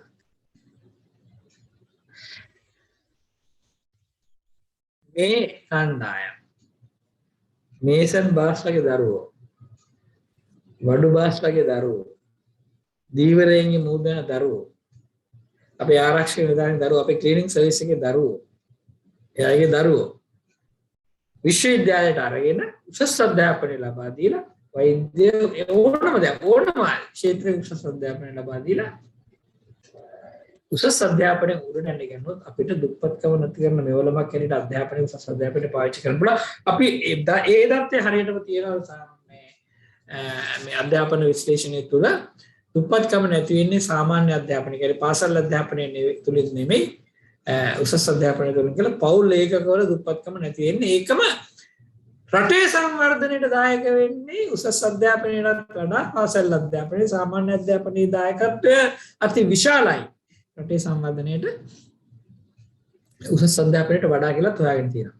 එහෙම හොයාගෙන තියෙන්නේ මේ කණ්ඩායම අපි 10 පන්තිම 12 පන්තිම ගන්නලා ගිහිල්ලා රටේ ආර්ථික හසුරුවන යන්ත්‍රවල වැඩ කරන මිනිස්සු ඉන්නේ එතනින්. ඒ හින්දා අපි ඊට වැඩිය යම් ආකාරයක යැපෙන නමුත් ප්‍රතිපත්ති ක්‍රියාත්මක කරන ප්‍රතිපත්ති හදන ප්‍රතිපත්ති ක්‍රියාත්මක කරන ඒ විදිහේ වැඩ තලවල වැඩ කරන අය බවට තමයිපත් වෙන්නේ. ඒක තුළ අපේ අර ඉපීම කියා වැඩි නිසා පෞල් ඒකක අපි විතරක් නෙවෙයි පුද්ගලයෝ නෙමෙයි පුද්ගලයන් වටා ඉන්න පෞල් ඒකකවල දුප්පත්කම නැති වෙනවා. අර කණ්ඩායම සංවර්ධනය කරද්දී ඒ කණ්ඩායමට තව පරම්පරාවක් බලන් ඉන්නවා. නමුත් අපිට ඔන්නෝක වෙනස් කර ගන්නවා. ඒක කියන්නේ අර කණ්ඩායම උඩට ගන්න ඕන. එක පරම්පරා දෙකකින් නෙවෙයි එක පරම්පරාවකින් උඩට ගන්න ඕන. මයිසන් බාසි ළමයා වෛද්‍ය පීඨයට යන වැඩ පිළිවෙලක් ගන්න ඕන කොහෙන් හරි. මේ ගන්න පුළුවන් වෙලා නැහැ දැන්. ඇයි? අද වෛද්‍ය පීඨයට එන ළමයින්ගේ අති බහුතරය. අද ඉංජිනේරු පීඨයේ එන ළමයින්ගේ අති බහුතරය. පොහොසතුන්ගේ ළමයි. කනගාටු මේක කියන්නේ. මම පොහොසතුන් කියන්නේ දැන් මගේ මම වගේ අය. යම් පමණක ආර්ථික ශක්තියක් තියෙන ඕන ළමයෙක් පිටරට උනත් යවලෝ ගන්නට පුළුවන් හැකියාවක් තියෙන අය. එහෙමයි මම ඒක දකින්නේ. මේ වැඩ පිළිවෙල අපිට වෙනස් කරන්න පුළුවන් වෙන්නේ විශ්වවිද්‍යාලයට ඇතුල් කිරීම විශාල වශයෙන් වැඩි කරලා. මොකද අධ්‍යාපනය ද්‍රවීකරණය වෙලා තියෙනවා නම් පෝසත් පන්තියට නැවතත් අර CWW කන්නංගර මහත්මයා කියපු මුල් කතාව. ඒ කියන්නේ අධ්‍යාපනය රදල පෙළන්තියේ රදලා ධනවත් පෙළන්තියේ ප්‍රවේණිගත උරුමයක් ලෙස පොතක් ලැඩට තද කවරයක් දමා බැර දමා හොඳ නූලකින් බැර දමා තිබු කවර දැමු පොතක් හැටියට තිබුණා. මම ඒක හැමෝටම කියවන්න පුළුවන් විවෘත ලිපියක් බවට පත් කරා කියලා තමයි කිව්වේ. අපි නැවතත් මේ අධ්‍යාපනය විවෘත ලිපිය වහලා පොත බවට පත් කරනවා මේ අධ්‍යාපන ක්‍රමය මේ විදිහට ගෙනිච්චොත්. මෙන්න මේ සිවිල් සමාජයේ මේ තියෙන ගැටලුව අපි අධ්‍යාපන ප්‍රසංස්කරණ හරහා වෙනස් කළ යුතුයි. ඒකට ඔබ සියලු දෙනාගේම දායකත්වය ලබා දිය යුතුයි කියලා විශේෂයෙන් මම ඉල්ලා හිටනවා වැඩිහිටි පරම්පරාවෙන්. මොකද අපේ ශිෂ්‍ය ව්‍යාපාරය සහ සමහර දේශපාලන පක්ෂ තව දැඩි ලෙස මේ ප්‍රතිසංස්කරණ වලට විරුද්ධ වෙනවා. රටේ බහුතරය අති බහුතරය මේක තේරුම් අරගෙන ඉන්නවා. ඒත් අපිට මේක වෙනස් කරන්න පුළුවන් වෙලා නැහැ. අන්න ඒ කණ්ඩායම ඇතුළට ගන්න ඇත්තට මගේ ප්‍රවේණ ශක්තිමානය කරන දේ තමයි වැඩිපුර ළමයි ගන්න එක. ඒතර 4-5000ක් ගත්තොත් අර ළමයි වැඩිපුර සංඛ්‍යාවක් ඉන්නවා. පොසත් ළමයි ඉන්නවා කමක් නැහැ. දෙගොල්ලම එකට ඉගෙන ගත්තා. හැබැයි අර කණ්ඩායමත් තව එන්නේ ඉඳ තව උදව් වෙනවා මේ වැඩේට. දැන් මාර්ගගත ක්‍රමයේ වඩා හොඳ වඩා තුළු ලෙස මේ අධ්‍යාපනය ලබා දෙන්න පුළුවන් හින්දා තවතටක් වැඩි කරන්න පුළුවන් කියලා මම විශ්වාස කරනවා. මම කැමතියි ඔබ සියලු දෙනාට ආදී විද්‍යාර්ථීන් ලෙස ඔන්න ඔය සංකල්පය බෙදා ගන්නට පුළුවන් නම් ඔබ ඔබේ පවුල් තුළ සාස්ත්‍රීය සමාජය 10 දෙනෙකුට උගන්වන්න. මේක උගන්වලා ගෙනාවොත් අපිට මේ ශිෂ්‍යත්ව වැඩපිළිවෙල වගේම වෙන විශාල වැඩපිළිවෙලක් එතන සිද්ධ වෙනවා. ඔවුන්ගේ අර්බුද අපි ආවට පස්සේ ඉතින් ගන්න මේ පවුල් වල සමාන දුප්පත් ළමයි එයි අපිට උදව් කරන්න සිද්ධ වෙයි. ඒක හොයා ගන්න ඕන. මේ වැඩ පිළිවෙල නවතින්නේ නැහැ නේ කවදාවත්. ඔයගොල්ලෝ කරන දේවල් ඒක ටික කරගෙන යනකොට අපිට පුළුවන් වෙයි ඉස්සරහට වැඩ කරගෙන යන්න. මෙන්න මේ කතිකා අපි අපේ ආදි විද්‍යාර්ථීන් හරහා සමාජගත කළ යුතුයි කියලා මම විශ්වාස කරනවා. සමාජගත කළ යුතුයි. ඒක ඒ සමාජගත කිරීම දේශපාලන පක්ෂවලින් දේශපාලන නායකයෝ තමන්ගේ මැතිවරණ වේදිකාවල සහ වෙනත් සංවාද මණ්ඩපවල බදා වැළඳ ගන්නවා. අපට පුළුවන් වෙනවා මේ රට මිට වැඩි ඉතා කෙටි කාලයක් තුළ සංවර්ධනය කරන්න. අපි විශ්වාස කරන්නට ඕන මේ කොරෝනා අර්බුදය නිසා මේ රට බංකොලොත් වෙන්නේ නැහැ. මේක එහෙම බංකොලොත් කරන්න පුළුවන් රටක් නෙවෙයි. ඇත්තට මේකෙන් උඩතරම් හොරකම් කරන්න නැතිනේ හුඟක් මිනිස්සු අවුරුදු 75 තිස්සේ. තාමත් හරියටම බංකොලොත් වෙලා නැහනේ. නමුත් එහෙම බංකොලොත් කරන්න බෑ රටවල්. අපි හිතනවා අපි මේකට විරුද්ධව නැගී හිටියොත් ඒ බංකොලොත් කරගෙන නවත්තලා අපිට ඉස්සරහට ගන්න පුළුවන් කියලා මම හිතනවා. එහෙනම් මේ රට ගොඩ ගන්න බෑ මේ ඍණාත්මක ආකල්ප හදාගන්න එක සමාජයෙන් තුරන් කරලා 2026 වෙනකොට අවුරුදු 5යි මොන ආණ්ඩුවද මට පාඩුවේ පාටට අරගෙන මේක මට වැදගත් නැහැ. මේක 2026 වෙනකොට ගොඩ ගන්නට පුළුවන් වෙනවා.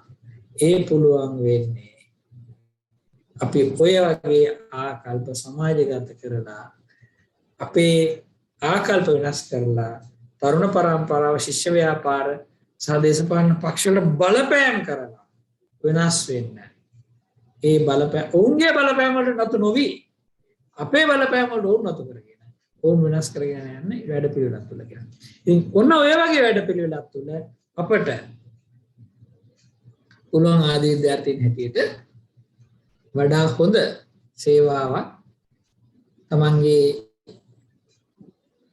දෙවෙනි මව තුන්වෙනි මව මම දන්නේ පාසල් මව ඉන්නවා පාසල් මව ඉන්නවා සරසවි මාතාව ඉන්නවා දෙවෙනි හෝ තුන්වෙනි මව කියන්නේ උදව් කරන්නට පුළුවන් වෙන්නේ ඒකෙන් හොඳයි. ඒ තුන්වෙනි මාතාව අපේක්ෂා සහගතව තවමත් බලන් ඉන්නවා ඔබ මේ දේ කරන දේ කරනවා. මම හිතන රුණු විශ්වවිද්‍යාලයේ මම දකින්නේ ආදාර කන්ද උඩ ඉඳලා ඔය විදිහට. තව ඉතින් පුංචි දේවල් මම අපිට කරන්න පුළුවන් හිතා සරල දේවල් තව ටිකක් තියෙනවා කරන්න පුළුවන්. උදාහරණයක් හැටියට ආදි විද්‍යාර්ථීන් හා ශිෂ්‍ය පරම්පරාවත් එක්ක තියෙන සම්බන්ධතාවය පුළුල් කිරීම. ශිෂ්‍යත්ව වැඩසටහන් නෙමෙයි. මම හිතනවා උදාහරණයක් හැටියට සෙනසුරාදා ඉරිදා වගේ දවස්වල තනි ළමයි එක්ක සම්බන්ධතාව ගොඩනගා ගන්න පුළුවන් ආදි විද්‍යාර්ථී 3-4000ක් අපිට හොයාගන්න පුළුවන් නම් ඒගොල්ලන්ට ඉගෙන ගන්න හැටි කියලා දෙන්න ජීවත් වෙන හැටි කියලා දෙන්න ජීවත් වෙන ආකල්ප හදා ගන්න හැටි කියලා දෙන්න ගැටලුවක් ආපම එකට මුහුණ දෙන්න හැටි කියලා දෙන්න ඒ වගේ ලින්ක් එකක් හදලා දෙන්න පුළුවන් නම් වැඩි හිටියේ අවුරුදු 50ක අද ඉන්න දරුවෝ ඉන්න තමන්ගේ පවුලේ දරුවෙක් වගේ සල්ලි දෙන්නත් ඕනේ. සල්ලි දෙන්න ඕනේ නැහැ. කතා ටෙලිෆෝන් කරලා කතා කරලා උදව් කරන වැඩ පිළිවෙල හදන්න. මම කියන සමහරවල් දැන් මම පිටරට විශ්වවිද්‍යාලවල මේක දැකලා තියෙන හින්දා මම මේක කිව්වේ. ඒගොල්ලෝ සමහර වෙලාවට උගක් වෙලාවට කරන් ටෙලිෆෝන් එකකින් කතා කරන මාසෙකට දෙකක් කතා කරලා කොහොමද කියලා අහන මේ විශ්වවිද්‍යාලය හරහා ගොඩනගෙන ලින්ක් එක හරහා. ශිෂ්‍යයෙක් තමයි කවදාවත් දැකලා නැහැ සමහර අය. ටෙලිෆෝන් එකේ විතරයි දැකලා තියෙන්නේ. දැන් නම් සෝෂල් මීඩියා තියෙන හින්දා දකිනවා ඇති වීඩියෝ එකේ. සමහරවල් සතියක් දෙක තමන්ගේ ගෙදර ආහාර රාත්‍රී ආහාරය තමන්ගේ පවුලත් එක්ක ගෙන්න ගන්නවා. සමහර අය ඉන්නකනින් ඇවිල්ලා තමන්ගේ පවුල පුංචි නම් විශේෂයෙන්ම ට්‍රිප් එකක් කරනට අරන් යනවා ගිහිල්ලා ඒ කන්න දීලා එච්චරයි වෙන මොකුත් නැහැ. ඒක තුල අර පුද්ගලයා මේ ජීවන රටාව දකින්න. විශේෂයෙන්ම එවන් ජීවන රටාවකට හුරු වෙලා නැති අපේටම වතු දෙමළ කාන්තාවගේ පුතෙක් කියලා. ਉਹ ජීවිතේ දකින්නවා. ඒක ඔහු ජීවිතේට කැරළ ගැසීම ඉගෙන ගන්නේ නැහැ. අතෙන්ට යන්න ඉගෙන ගන්නවා. අපිට සමාන විදිහට සලකනවා හොඳට සලකනවා කියලා මිනිස්සු. ඔන්න ඔය වගේ වැඩසටහන් අපිට මේ ආදී විද්‍යාර්ථීන් හරහා නිර්මාණය කරගන්න පුළුවන්. ඔවුන්ට ඒ වෙනි ධනාත්මක ආකල්ප තියෙනවා. සමාජ සාධාරණත්වය පිළිබඳව ඔවුන්ගේ කැපවීම දැක්ම මගේ හා සමානයි කියලා මම විශ්වාස කරනවා. ඒ කැපවීමට ඒ දැක්ම තුළ වැඩ කරන හැටි මම ඉතාම තෘප්තිමත් ආදි විද්‍යාර්ථයෙක් හැටියට බලන් ඉන්නවා. ඉතින් මේ වැඩසටහන සම්පූර්ණයෙන් මගේ ආශිර්වාදය ලබා දෙනවා. අද ශිෂ්‍යත්ව ලබන සියලුම දරුදරයන්ට මගේ ආශිර්වාදය ලබා දෙනවා. හොඳ යහපත් අනාගතයක් වෙනින් ආදි විද්‍යාර්ථීන්ගේ සංගමයට දීර්ඝ කාල දිනේවායි කියලා ප්‍රාර්ථනා කරනවා. ඔබ සියලු දෙනාටම සුරක්ෂිත අනාගතයක් ප්‍රාර්ථනා කරනවා. එසේ ප්‍රාර්ථනා කරමින් මගේ කතාව මම අවසන් කරනවා. ස්තුතියි.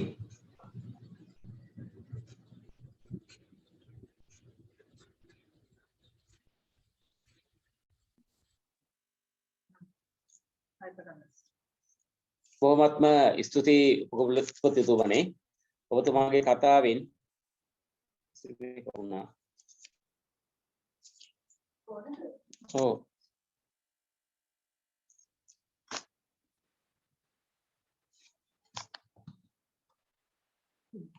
හරි. තාක්ෂණික දෝෂයක්. මට නම් ඇහෙනවා. මට ඇහෙනවා. තාක්ෂණික දෝෂයක් ආව මට. නෑ නෑ හරි කතාව. ස්ක්‍රීන් එක ඔෆ් වෙලා තියෙන්නේ. මට වෙලා නැහැ. නෑ මගේ ස්ක්‍රීන් එක ඔෆ් වෙලා තියෙන්නේ. ඒකයි පොඩ්ඩක්. ඔබතුමා කතා කරන්න මම හිතන්නේ අපි හැමෝටම ඇහෙනවා. ඇහෙනවා. මට පේන්නේ නැහැ. හොඳයි. මම නැවතත් ස්තුතිවන්ත වෙනවා අපේ පුදුලපතුමාට. ඔබතුමාගේ කතාවෙන් අපි අවුරුදු 50ක විතර ආපස්සට ගියා. ඇත්තටම ඔබතුමාගේ කතාව මට මතක් වුණා අර යෙදුමක් තියෙනවා womb to tomb කියලා. ඔබතුමා womb to tomb දක්වා මනුෂ්‍ය ප්‍රාණියා පිළිබඳව හොඳ අධ්‍යයනයක් තියෙනවනේ ඔබතුමාට. ඔබතුමා දැනටමත් කරන්නේ ඒ නිසානේ. ඒ නිසා තමයි මම හිතන්නේ අපි ආදරණීය ශිෂ්‍ය ප්‍රජාව පිළිබඳව ඔබතුමාට හොඳ අවබෝධයක් තියෙන්නේ. මේ ඒ නිසා මම ඇත්තටම මේ බොහොම සන්තෝෂ වෙනවා අපි අවුරුදු 50ක විතර අතීතය ගෙනිච්චා. මොකද මමත් ඇත්තටම හම්බන්තොට දිස්ත්‍රික්කේ බොහොම දුෂ්කර ගමකින් ආපු අදටත් ඒ ගමට බස් රථයක් නොයන ගමක ඉඳලා පයින් ඉස්කෝලේ ගිහිල්ලා ඉගෙනගෙන සාමාන්‍ය පෙළ 3 වෙනි සැරේ සමත් වෙලා උසස් පෙළ 3 වෙනි සැරේ සමත් වෙලා විශ්වවිද්‍යාලයට ඇවිල්ලා අද නැවතත් මේ විශ්වවිද්‍යාලේ ඉන්න ආදරණීය නංගිල මල්ලට උදව් කරන්න කටයුතු කරන සංගමයක සභාපතිත්වයේ දරන්න ලැබීමම ඇත්තටම මේ මම වාසනාවන්තයි. ඒ වගේම මම ඇත්තටම ඔබතුමාගේ කතාව අපි ආදි විද්‍යාර්ථී සංගමය තුළ කතිකාවතක් ගොඩනගලා තියෙනවා. නිසා කතිකාවතක් ගොඩනගන්න මේ ආරම්භ කළා. මම හිතන්නේ ඇත්තටම අපි ස්තුතිවන්ත වෙනවා. ඒක ඇත්තටම මම අර මුලින්ම කිව්ව විදිහට අපි ආදි මේ ශිෂ්‍යෙක් විදිහට ඉඳගෙන මුලින් ඉඳලම A to Z ආපු නිසාවෙන් ඔබතුමා හොඳ අවබෝධයක් ලබාගෙන තියෙනවා. ඔබතුමාට ඇත්තටම මම ස්තුතිවන්ත වෙනවා. ඒ පිළිබඳව අපිව දැනුවත් කරාට අපේ ඥානය මෙහෙවන්නට කටයුතු කිරීම පිළිබඳව ජ්‍යෙෂ්ඨ මහාචාර්ය රෝහණ විශ්වවිද්‍යාල උපකුලපති සුජීව අමරසේන මැතිතුමනි බෙහෙවින්ම ස්තුතියි ඔබතුමාට. මින් අනතුරු එළඹෙන්නේ ශිෂ්‍යත්ව ප්‍රදානයටයි. මම හිතන්නේ මේ වැඩසටහන ඒ ශිෂ්‍යත්ව ප්‍රදානය මෙහෙවීම අපේ ලේකම්තුමිය හෝ භාණ්ඩාගාරිකතුමා සිදු කරાવી නැත්නම් සුභාෂ් මහත්මයා සිදු කරයි කියලා මම බලාපොරොත්තු වෙනවා. ඒ සඳහායි දැන් අවස්ථාව ශිෂ්‍යත්ව ප්‍රදානය කිරීම සඳහා.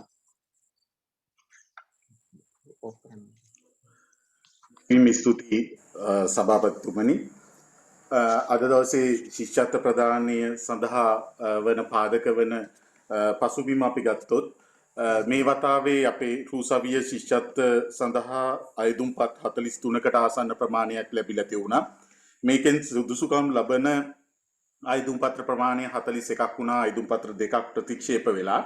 ඒ වගේම තෝරාගත් අයදුම්කරුවන් 23ක් සඳහා ශිෂ්‍යත්ව ප්‍රදානය කිරීම අද දවසේ සිද්ධ වෙනවා.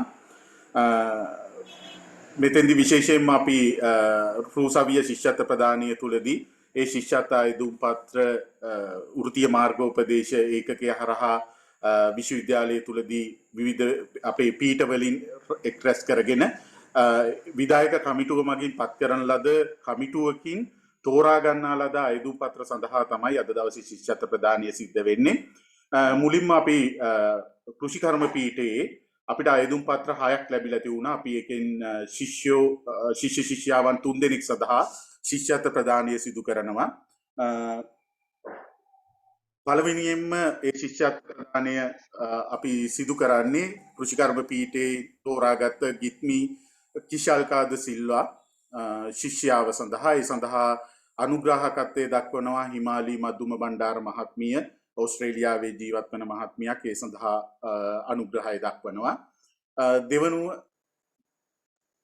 දෙවනුව අපි ශිෂ්‍යත්ව ප්‍රදානය සිදු කරන්නේ කෘෂිකර්ම පීඨයේ සහීදා එන් ශිෂ්‍යාව වෙත. එම ශිෂ්‍යාව සඳහා ශිෂ්‍යත්ව ප්‍රදානයට අනුග්‍රහය දක්වනවා රන්මලීද සිල්වා මහත්මිය. ඕස්ට්‍රේලියාවේ සිට එතුමියත් මේ සඳහා අනුග්‍රහය දක්වනවා. ප්‍රසන්ටේෂන් එකේ මේ 1 by 1 යන්නේ නැහැ ડોක්ටර් ප්‍රසිත. ස්ලයිඩ් මාරු වෙන්නේ.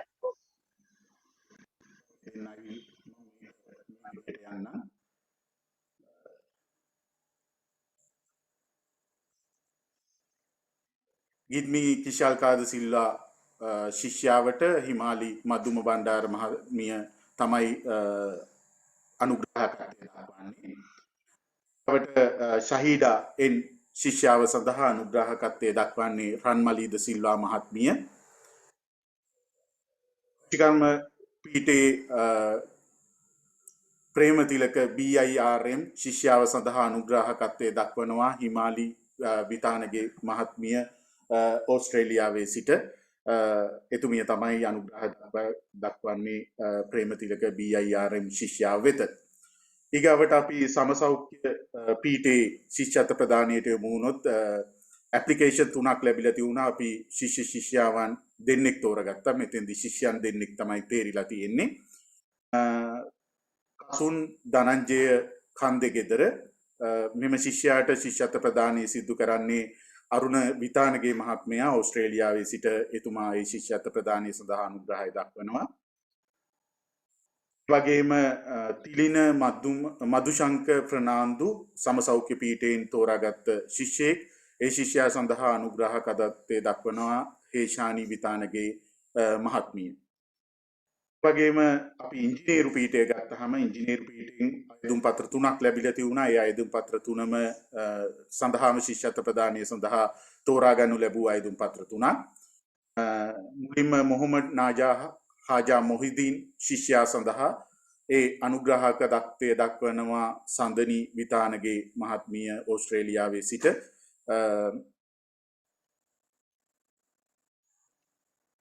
වගේම දෙවනුව සජිනි දිල්හානි ජයසිරි ගුණසේකර ශිෂ්‍යාව සඳහා ඒ සඳහාත් අනුග්‍රහකත්වය දක්වනවා මිස්ටර් හසංග වීරසිංහ මහත්මයා ඒත් ඕස්ට්‍රේලියාවේ සිට ඒ සඳහා අනුග්‍රහකත්වය දක්වනවා. වගේම තෙවනි ශිෂ්‍යා විදියට සජිනි භාග්‍යා පියරත්න සජිනි සඳහා අනුග්‍රහකත්වය දක්වනවා හසරංග විධාන පතිරණ මහත්මයා. අපේ ආදි විද්‍යාර්ථීන්ගේ සංගමයේ විධායක කමිටු සමාජික මහත්මයෙක්. එතුමා තමයි අනුග්‍රහකත්වය දක්වන්නේ මෙම ශිෂ්‍යාව සඳහා ශිෂ්‍යත්ව ප්‍රදානය සඳහා.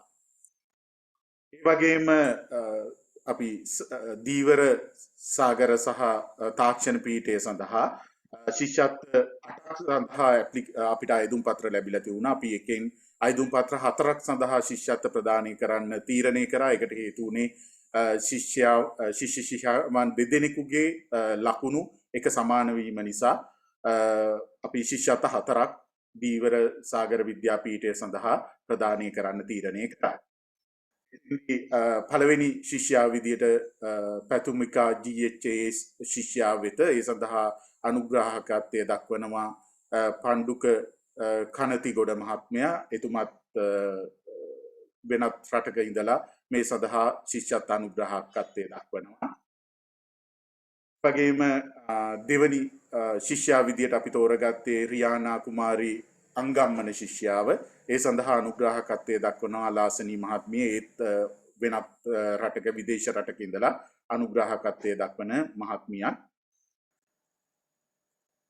වගේම තෙවනි ශිෂ්‍යත්වලාභියා විදියට රවිශංක සමල් පෙරේරා ශිෂ්‍යාව තෝරාගෙන තියෙනවා. ඒ සඳහා රනිල් ජයනති මහත්මයා අනුග්‍රහකත්වය දක්වනවා. එතුමත් විදේශ රටක ඉන්නේ. මේ දවස්වල ලංකාවට ඇවිල්ලා ඒ සඳහා අනුග්‍රහකත්වය දක්වන්න අපිට ආධාර සපයලා තියෙනවා. වගේම හතරවෙනි ශිෂ්‍යාව උමන්දා ශ්‍රීපාලි ශිෂ්‍යාව ඒ සඳහා අනුග්‍රහකත්වය දක්වන්නේ කළමනාකරණ හා මූල්‍ය පීඨ ආදි විද්‍යාර්ථීන්ගේ සංගමය මගින් ඒ අරමුදලින් රැස් කරගත් මුදල් තමයි මේ සඳහා අනුග්‍රහකත්වය දැක්වීම සඳහා යොදාගෙන තියෙන්නේ. වගේම මානව ශාස්ත්‍ර හා සමාජීය විද්‍යාපීඨයේ අපිට අයදුම් පත්‍ර 7ක් ලැබිලා තිබුණා. එතනින් අපි ශිෂ්‍යත්වලාභීන් 3 දෙනෙක් තෝරාගෙන තියෙනවා. පළවෙනි ශිෂ්‍යාව ජයසිංහ ADH. එම ශිෂ්‍යාව සඳහා අනුග්‍රහකත්වය දක්වන්නේ රසික විධාන ගමගේ මහත්මයා. එතුමා අපේ විධායක කමිටු සමාජිකයෙක්. එතුමා ඒ සඳහා අනුග්‍රහකත්වය දක්වනවා. වගේම දෙවනි ශිෂ්‍යාව සුමුදු ශානිකා ප්‍රියදර්ශනී PG. මෙම ශිෂ්‍යාව සඳහා අපේ ආදි විද්‍යාර්ථියෙක් වෙච්ච KL අබේවික්‍රම මහත්මයා ඒ සඳහා අනුග්‍රහකත්වය දක්වනවා. ඒ වගේම අනුත්තර සඳමාලි ශිෂ්‍යාව සඳහා අනුග්‍රහකත්වය දක්වනවා විද්‍යාපීඨයෙන් අධ්‍යාපනය ලැබපු ආදි විද්‍යාර්ථියෙක් වෙච්ච WG මහේන්ද්‍ර මහත්මයා ඒ සඳහා මූල්‍යමය අනුග්‍රහකත්වය දක්වනවා.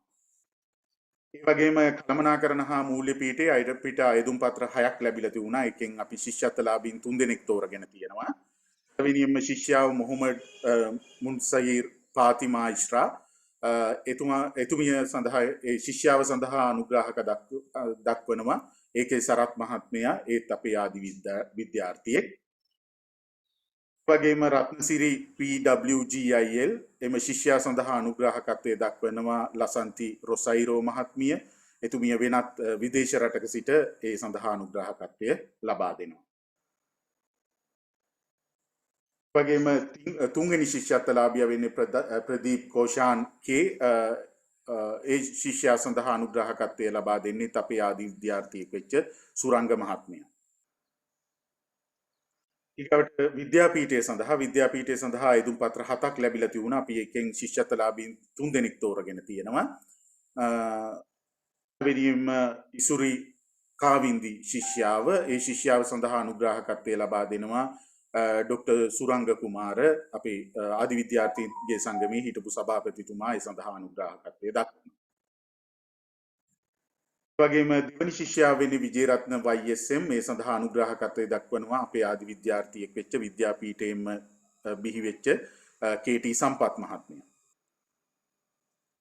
තුන්වෙනි ශිෂ්‍යයා විදියට ප්‍රීනා GZ එම ශිෂ්‍යාව සඳහා අනුග්‍රහකත්වය දක්වනවා අපි ආදි විද්‍යාර්ථියෙක් විදියට ඉන්න මිස්ටර් අශෝක කේහේවා එම මහත්මයා තමයි ඒ සඳහා අනුග්‍රහකත්වය දක්වන්නේ. ඒ වගේම තාක්ෂණ පීඨයෙන් අපිට අයදුම් පත්‍ර 3ක් ලැබිලා තියුණා. අපි ඒ අයදුම් පත්‍ර 3 අතුරින් ශිෂ්‍යත්වලාභීන් දෙන්නෙක් තෝරගෙන තියෙනවා ශිෂ්‍යත්ව ප්‍රදානය සඳහා. චන්දිම ප්‍රසාද් ශිෂ්‍යයා ඒ ශිෂ්‍යයා සඳහා අනුග්‍රහකත්වය දක්වනවා ආදි විද්‍යාර්ථියෙක් වුණු සුජීව ප්‍රියන්ත සේනාරත්න මහත්මයා. වගේම කාවින්ද WAN ශිෂ්‍යයා දෙවනි ශිෂ්‍යත්වධාරියා විදියට ඒ සඳහා අනුග්‍රහකත්වය දක්වනවා නම හෙළිදරව් කිරීමට අකමැති වෙච්ච වෙනත් රටක වාසය කරන අපේ අරමුදල් සඳහා ප්‍රදානයක් දක්වපු අනුග්‍රහක භවතෙක් ඒ සඳහා අනුග්‍රහකත්වය දක්වනවා ඒ ශිෂ්‍යත්වය සඳහා. මීට අමතරව අපි තාමත් සතුටුයි කියන්න දැන් අපේ මේ දෙවනි වටේ ශිෂ්‍යත්ව ප්‍රදානය අද සිදු කරා. මේ සියලුම ශිෂ්‍යයන්ගේ තොරතුරු අපි ලබාගෙන තියෙනවා. ඒ ශිෂ්‍යයන් සඳහා අපි සෑම මාසකම විදායක කමිටු තීරණය අනුව 28 වෙනිදා වෙනකොට මේ ශිෂ්‍යයන් සඳහා වන මුදල් බැර කරනවා. ඒ හින්දා ශිෂ්‍යයන්ගේ පැත්තෙන් කිසියම් මුදලක් 28 වෙනිදා 30 වෙනිදා අතර කාලය ඇතුළතදී තමන්ගේ ගිණුමට නොලැබුණොත් ඒ සඳහා වන ඔබගේ යොමු කිරීම අපිට යොමු කරන්න විශේෂයෙන්ම විශ්වවිද්‍යාලය තුලදී වෘත්තීය මාර්ගෝපදේශ ඒකකයට ඔබ පීඨයේ අපි පත් කරලා තියෙන වෘත්තීය මාර්ගෝපදේශ උපදේශකවරුන් හරහා සම්බන්ධ කරගන්න පුළුවන්. නැත්නම් ඍජුවම වෘත්තීය මාර්ගෝපදේශ ඒකකයට යොමු කරොත් අපිට ඒ සඳහා අවශ්‍ය කරන මැදිහත් වීම කරන්න පුළුවන්. ඒ හින්දා සියලු දෙනාගේම තොරතුරු අපි බලාපොරොත්තු වෙනවා. ඒ වගේම අපි සතුටුයි කියන්න අපිට දැනට තියෙන ප්‍රවණතාවය අනුව අපිට ඉතාම ඉක්මනින් ඊගාව වටේ සඳහාත් ශිෂ්‍යත්ව ප්‍රදානය සිදු කරන්න ආදි විද්‍යාර්ථීන්ගේ කැපවීම තුළ ඒ සඳහා වන අරමුදල් මේ වෙන විට සම්පාදනය වෙමින් පවතිනවා. අපිට පුළුවන් ඉතාමත්ම ඉක්මනින් දෙවන වටේ සඳහාත් ශිෂ්‍යත්ව ප්‍රදානය සිදු කරන්න. මේ කටයුතු සම්බන්ධීකරණයේදී සියලුම දේවල් සඳහා සම්බන්ධීකරණයෙන් සහාය දැක්වපු සියලුම දෙනාට ආදි විද්‍යාර්ථීන්ගේ සංගමේ භාණ්ඩාගාරිකවරයා විදියට මම මගේ ස්තුතිය පිරිනමන්න කැමැතියි. බෙහෙවින්ම ස්තුතියි. බොහොමත්ම ස්තුතියි භාණ්ඩාගාරිකතුමනි ගුණවර්ධන මෙතුමනි අපේ ශිෂ්‍යත්ව ප්‍රදානය සඳහා ඒ ඉඩහසර ලබාගෙන ශිෂ්‍යත්වලාභීන්ගේ සියලුම තොරතුරු එකතු කරගෙන මේ කටයුතුදී අපේ සංගමයට බොහොම බාරදූර වාරකාරත්වයක් දැරීම සම්බන්ධයෙන් ඔබතුමාට බෙහෙවින් විශ්වාස වෙනවා. විශේෂයෙන් අතරම අපිට මේ ශිෂ්‍යත්ව ලාභීන් ගෙනුත් අපිට ඉල්ලන්න වෙන්නේ අපි ඉගෙන ගන්න කාලට වඩා පහසුකම් අද වැඩි. ඔබට බොහෝ පහසුකම් තියෙනවා. නමුත් ඔබට යම් යම් අපහසුතා ඇති. ඒ අපහසුතා මගහරවන්න තමයි අපි සංගමයක් විදියට කොහොම සුළු වශයෙන් මේ උපකාරයක් උදව්වක් උපකාරයක් කරන්නේ. ඔබේ යුතුයකම තමයි මේ අපේ සංගමයෙන් කරන කටයුත්ත පිළිබඳව ඔබේ එක්ක ඉගෙන ගන්න අනිකුත් සහෝදර සහෝදරයන්ට ශිෂ්‍ය සහෝදර සහෝදරයන්ට දැනුවත් කිරීම. ඒ තුලින් අපිට අනාගතයේ අපේ සංගමය හරහා හෝ ඒ ආධාර උපකාර අවශ්‍ය වෙන ආදරණීය දූ දරුවන්ට උදව්වක් උපකාරයක් කරන්නට ඔබ මේ අවස්ථාව මේ මතකයක් සිහිවටනයක් විදිහට මතක තබා ගත්තොත් ඒ ඉතාමත් වැදගත් වෙයි කියලා මම සභාපතිවරයා විදිහට විශේෂයෙන් ඉල්ලීමක් මතකයක් ආරම්භ තබනවා ඔබට. අපේ ශිෂ්‍යත්ව ප්‍රදානය අවසන් වෙනවා ඒ ආකාරයෙන්. මෙහෙම එතුමට මම බෙහෙවින් විශ්වාස කරන නැවතත් යනු අපේ ලේකම්තුමියට විශේෂයෙන් ආරාධනා කරනවා. අපේ න්‍යාය පත්‍රය අනුව අපි කාල වේලාව වෙන් කළ තිබුණත් මේ අවස්ථාවේ ඊට එහා යමක් කරන්න අවස්ථාවක් නෙවෙයි නිසා අපේ ආදි විද්‍යාර්ථීන් සංගමේ ගරු ලේකම්තුමිය රෝහිණි වෛද්‍යරත්න මැතිණියට රෝහණ විශ්වවිද්‍යාලයේ අපි අද දවසේ සිදු කළ ඒ ශිෂ්‍යත්ව ප්‍රදාන වැඩසටහනේ ස්තුති කතාව පවත්වන්නට ඉතාමත් ගෞරවයෙන් ඔබතුමීට ආරාධනා කරනවා. සුබ සන්ධ්‍යාවක් හැම දිනකටම උපකුලපතිතුමා ඇතුළු සියලුම දෙනාගෙන් අවසරයි. මෙම වැඩසටහනේ සවිස්තර කරුණු ඔබ දැනටමත් මම හිතන්නේ බොහෝ දැනුවත් වීම වුණා. අපේ සභාපතිතුමා, ජාතික සංවිධායකතුමා, භාණ්ඩාගාරිකතුමා සහ විශේෂයෙන්ම අපේ නියෝජ්‍ය උපකුලපතිතුමා සහ අපේ වත්මන් උපකුලපතිතුමාගෙන් හරවත් දේශන ගොඩක් අපි සවන් දුන්න. ඇත්තට මේක අපිටත් අපේ හදවත් වලට හොඳටම දැනුණා අපේ උපකුලපතිතුමාගේ සහ නීති උපකුලපතිතුමාගේ ඒ හරවත් දේශන. ඉතින් මේ වැඩසටහන අපි සැලසුම් කළේ ඇත්තට මීට මාසයකට පමණ පෙර පවත්වන්න. ඒත් මේ ලංකාවේ සහ ලෝකයේ තිබුණ කොවිඩ් උවදුරු තත්ත්වය හේතුවෙන් අපිට ශිෂ්‍යත්ව සොයා ගැනීම තමයි ඉතාමත්ම බැරෑරුම් කාර්යභාරය වුණේ. ඊළඟට සිසුන් ගෙන්වා ගැනීම, ප්‍රායෝගික උත්සව පැවැත්වීම, අරමුදල් රැස් කර ගැනීම වැනි කරුණු අපිට ඇත්තටම කරගන්න ටිකක් අපහසු තත්ත්වයක් වුණා මේ ලෝකෙ තිබුණ කොවිඩ් උවදුරු තත්ත්වය නිසා. කෙසේ වුවත් රෝහණ විශ්වවිද්‍යාලයේ ආදි විද්‍යාර්ථීන් විදිහට රෝහණ විශ්වවිද්‍යාලයේ ඉටු කළ හැකි බොහොමයක් සේවාවන් අප හඳුනාගෙන තියෙනවා. ඉන් මූලිකම අවශ්‍යතාවය තමයි අද දින අප දරුදරියන් වෙනුවෙන් දෙවන වරටත් ප්‍රදානය කරන ලබන මේ ශිෂ්‍යත්ව ප්‍රදානය. මේ ශිෂ්‍යත්ව තේරීම් කමිටුවේ සමාජිකාවක් විදිහට මම අද්දුටුව දේ තමයි මූලික අවශ්‍යතා සහිත ශිෂ්‍යාවන් කොපමණ ප්‍රමාණයක් අප විශ්වවිද්‍යාලයේ සිටිනවාද කියන එක. ඉතින් අප සංගමයේ ඉදිරි පියවරයන් විදිහට පිරිනමන ලබන ශිෂ්‍යත්ව ප්‍රමාණය වැඩි කිරීම, ශිෂ්‍යත්ව සඳහා ශක්තිමත් අරමුදලක් පිහිටුවීම,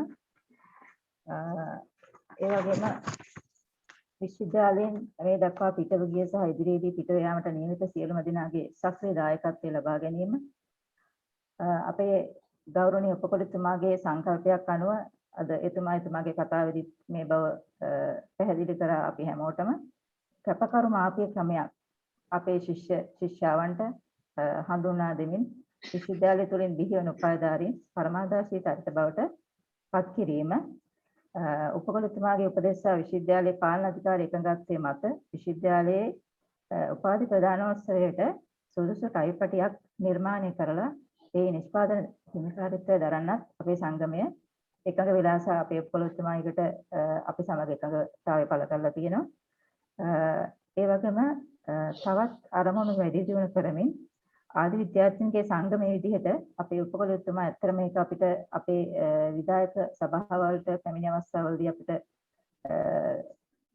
උපදෙස් දුන්න විදිහට මේ විශ්වවිද්‍යාල ආදි විද්‍යාර්ථීන්ගේ සංගමය මේ විශ්වවිද්‍යාලයේම බද්ධ වූ කොටසක් විදිහට පවත්වාගෙන යන්න කියලා එතුමා අපිට උපදෙස් දුන්නා. ඇත්තටම අපේ ඉදිරි අරමුණු අපි වැඩි දියුණු කරගනිමින් අපි ඒක ඒ විදිහට ක්‍රියාත්මක කරන්න ඉදිරියට බලාපොරොත්තු වෙනවා. ඉතින් අද දින මේ ශිෂ්‍යත්ව ප්‍රදාන උත්සවය සාර්ථක කර ගැනීම වෙනුවෙන් මෙම ප්‍රදාන උත්සවයේ ප්‍රධාන ආරාධිත අමුත්තා වශයෙන් සහභාගී වෙලා ඉතාමත් හරබර දේශනාවක් පැවැත්වූ අප විශ්වවිද්‍යාලයේ වත්මන් නියමුවාණන් අප සංගමේ ප්‍රධාන අනුශාසක තුමන් සහ මෙම විශ්වවිද්‍යාලයේ මාධ්‍ය විද්‍යාර්ථියෙකු වන ජ්‍යෙෂ්ඨ මහාචාර්ය සුජීව අමරසේන මැතිතුමන්ට අප සංගමේ කෘතවේදීත්වය මම පිරිනමන්න කැමැතියි. අද දිනේ සෙනසුරාදා දිනයක් වුණත් එතුමට මම හිතන ඉතාමත් කාර්යබහුල දවසක් වුණා. මොකද මේ සම්බන්ධයෙන් මම ආරාධනා කරන්න ගිය වෙලාවේ එතුමා මට ප්‍රකාශ කළා අද ලංකාවේ විශ්වවිද්‍යාලවල සිටින උපකුලපතිවරුන්ගේ හමුව මොකක් විශ්වවිද්‍යාලයකට පැවැත්වෙනවා කියලා. ඉතින් එහෙම වුණත් ඒ වගේ කාර්යබහුල තත්ත්වයකදී වුණත් කොහොම හරි මේ අපේ උත්සවයට සහභාගී වෙන බවට එතුමා පොරොන්දු වුණා. ඉතින් ඒක අපිට කරන ලද අපේ සංගමයට කරන ලද ලොකු විශාල ගෞරවයක්. අපගේ විධායක රැස්වීම ගණනාවකට මෙතුමා සහභාගී වෙලා තියෙනවා. අවශ්‍ය නිසි මඟ පෙන්වීම උපදෙස් හැම වෙලාවෙම අපිට එතුමා ලබා දීලා තියෙනවා. ඉතින් ඉතාමත් කාර්යබහුල එතුමාගේ වටිනා කාලය අප සංගමයෙන් කැපකිරීම පිළිබඳව මගේ හෘදයාංගම ගෞරවපූර්වක ස්තුතිය මේ අවස්ථාවේ එතුමන්ට මම පුද කර සිටිනවා. ඒ වගේම අපගේ විශ්වවිද්‍යාලයේ නියෝජ්‍ය උපකුලපතිතුමන් සමන් චන්දන මැතිතුමා මෙම විශ්වවිද්‍යාලයේ මහත් විද්‍යාර්ථියෙක්. අපිට ඒක තවත් විශේෂත්වයක්. එතුමන් අපේ සංගමේ විධායක කමිටු රැස්වීම ගණනාවකට සහභාගී වෙලා තියෙනවා. සංගමේ වෙබ් අඩවිය එතුමා අතින් පහුගිය කාලේ විවෘත වුණා. අප විසින් සිදු කරන ලැබූ කාරුණික ආරාධනය පිළිගෙන අද දින විශේෂ ආරාධිත අමුත්තා විදියට පැමිණිලා අපේ මේ දරුවන්ගේ අධ්‍යාපන තත්ත්වය, ආර්ථික තත්ත්වය, අපි මොනවද ඒගොල්ලෝ වෙනුවෙන් කරන්න ඕන කියන හැඟීම් අපේ වෙත ලබා දුන්නට සහ එතුමාගේ කාලයේ අපේ සංගමයේ මෙම අවස්ථාව වෙනුවෙන් කැපකිරීම සම්බන්ධයෙන් මගේ විශේෂ ප්‍රණාමය පුද කර සිටිනවා. ඒ වගේම රෝණ විශ්වවිද්‍යාලයේ සීට 10ක් නියෝජනය කරමින් අද මෙම අවස්ථාවට අපේ පීඨාධිපතිවරුන් සාවරියන් සහභාගී වෙලා තියෙනවා. ඒ දායකත්වය ලබා දීම වෙනුවෙන් මම ප්‍රථමයෙන්ම පශ්චාත්පාද පීඨයේ පීඨාධිපති මහාචාර්ය එල්.පී. ජයතිස්ස මැතිතුමාට, වෛද්‍ය පීඨයේ පීඨාධිපති මහාචාර්ය වසන්ත දේවසිරි මැතිතුමාට, විද්‍යාපීඨයේ පීඨාධිපති මහාචාර්ය ජයන්ත පස්තුන් කෝරළ මැතිතුමාට, ඉංජිනේරු පීඨයේ පීඨාධිපති ආචාර්ය හර්ෂ සූර්යාරච්චි මැතිතුමාට, සමසෞඛ්‍ය පීඨයේ පීඨාධිපති ආචාර්ය ඉමේන්ද්‍ර කොටපළ මැතිතුමන්ට, දීවරහා සාගර තාක්ෂණ විද්‍යාපීඨයේ පීඨාධිපතිනි ආචාර්ය එච්.පී. හසන්ති මහත්මියට, කෘෂිකර්ම පීඨයේ පීඨාධිපති මහාචාර්ය සුදාස් කන්‍යාරච්චි මහත්මයාට, කළමනාකරා මූල්‍ය පීඨයේ පීඨාධිපති මහාචාර්ය පී.ඒ.පී. සමන්ත කුමාර මැතිතුන්ට, තාක්ෂණ පීඨයේ පීඨාධිපති ආචාර්ය හර්ෂ දේව ගුණවර්ධන මැතිතුමන්ට, මානව ශාස්ත්‍ර සමාජ විද්‍යාපීඨයේ පීඨාධිපති මහාචාර්ය උපාලි පන්නිලගේ මැතිතුමන්ට මගේ හෘදයාංගම ස්තුතිය මේ වෙලාවේ පළ කර සිටිනවා. ඒ වගේම රෝහණ විශ්වවිද්‍යාලීය ශිෂ්‍ය දරුදරියන් සම්බන්ධයෙන් සිය වගකීම මහත්සේ කැපවීමෙන් යුතුව කැප කරන විශ්වවිද්‍යාලයේ විනය පාලකවරයා ලෙස කටයුතු කරන මහාචාර්ය මංගලද සිල්වා මැතිතුමා සහ ප්‍රධාන ශිෂ්‍ය උපදේශක මහාචාර්ය අමිල බුද්ධික සිරිසේන මැතිතුමා මේ අවස්ථාවට සහභාගී වුණා. ඉතින් විශ්වවිද්‍යාලයේ දරුදරියන්ට සහ මෙම සංගමයට කරන උපකාරයක්, ගෞරවයක්, උපහාරයක් ලෙස අද දින සහභාගී වීම වෙනුවෙන් සංගමේ ගෞරවනීය ස්තුතිය මා ඔවුන් වෙත පුද කර සිටිනවා. සතුටෙන් කියන්න කැමැති එතුමන් දෙපළත් මේ විශ්වවිද්‍යාලයේම ආදි විද්‍යාර්ථීන් වීම අපිට මහත් ආඩම්බරයක්. ඉතින් අද දින නිවාඩු දිනයක් වුවත් බොහෝ පෞද්ගලික වැඩවලට යෙදීමට තිබු කාලය අප සංගමය වෙනුවෙන් කැපකිරීම සම්බන්ධයෙන් සහ අපගේ කාරුණික ආරාධනය පිළිගෙන අද දින මේ අවස්ථාවට සහභාගී වූ අපගේ විශ්වවිද්‍යාලයේ ලේකකාධිකාරියතුමිය වන සේනානි කළුගම මැතිණියට මගේ හෘදයාංගම ස්තුතිය පුද කර සිටින අතර මෙතුමිය මගත් එක්ක ගොඩක් වෙලා සාකච්ඡා කරා මේ සංගමේ විස්තර ගැන, මොනවද ඔයගොල්ලෝ කරන්නේ කොහොමද මේක අරමුදලක් පිටවන්න ඕනේද කියන උපදෙස් මා වෙත එතුමිය ලබා දුන්නා. එතුමියට මගේ ගෞරවනීය ස්තුතිය පුද කර සිටිනවා. එමෙන්ම විශ්වවිද්‍යාලයේ වැඩ බලන පුස්තකාලය අධිකාරී ලෙස මෙම අවස්ථාවට සහභාගී වූ යූ.ඒ. ලාල් පන්නිල මහතාටද අපගේ හදපිරි ස්තුතිය පුද කර සිටිනවා.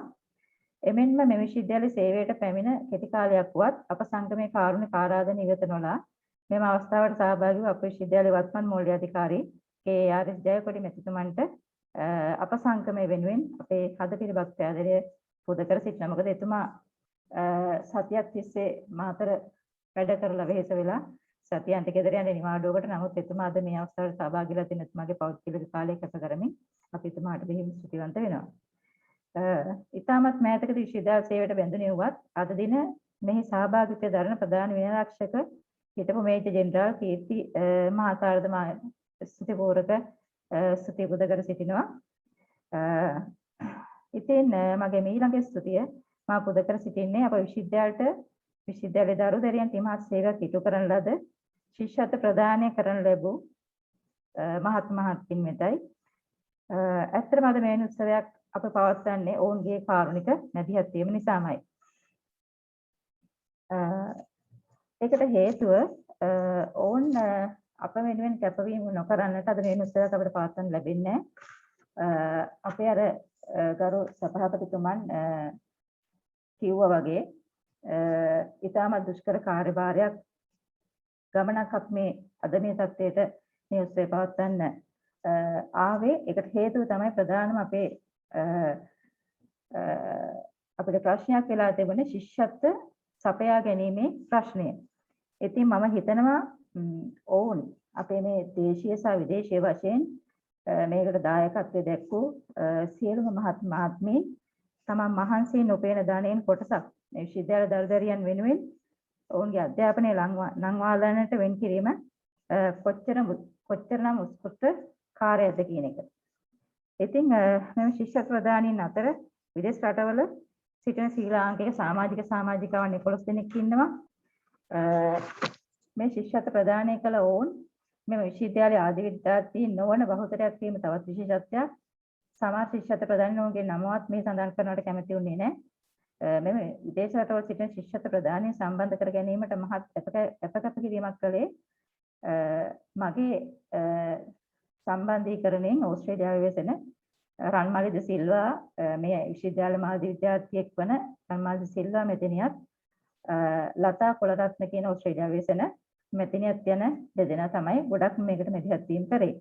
ඒ රන්මලිද සිල්වා මෙතනියත් එක ශිෂ්‍යත්වයක් ප්‍රදානය කළා. ඊට අමතරව ඕස්ට්‍රේලියාවේ වෙසෙන හේමාලි විතා එකම පවුලේ සමාජිකයන් 5 දෙනෙක් අපිට ශිෂ්‍යත්ව 5ක් ප්‍රදානය කරලා තියෙනවා. හේමාලි විතානගේ මහත්මිය, අරුණ විතානගේ මහත්මයා, කේශානි විතානගේ මෙනෙවිය, සඳනි විතානගේ මෙනෙවිය, හසංග වීරසිංහ මහතා. ඒගොල්ලෝ අපිට දැනුම් දීමකුත් කරලා තියෙනවා.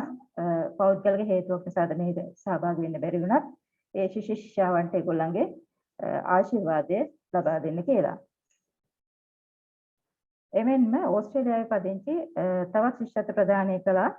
ඇත්තට මේගොල්ලෝ ආදි විද්‍යාර්ථීන් නෙමෙයි. මේගොල්ලොත් ලසන්ති රොසයිරෝ මහත්මිය, හිමාලි මද්දුම්බණ්ඩාර මහත්මිය, පණ්ඩුක කනිතගොඩ මහත්මයා, ලස්සනි මෙනෙවිය සහ තවත් නම් සඳහන් නොකළ මහත්මියක්. ඊට අමතරව ස්විට්සර්ලන්තයේ පදිංචි විද්‍යාපීඨයේ ආදි විද්‍යාර්ථී අනිල ජයනිත්ති මහත්මයා විසිනුත් අපේ දරුදරියන් වෙනුවෙන් ශිෂ්‍යත්වයක් ප්‍රදානය කරා. අපි එතුමාටත් අපගේ ගෞරවය පුද කර සිටිනවා.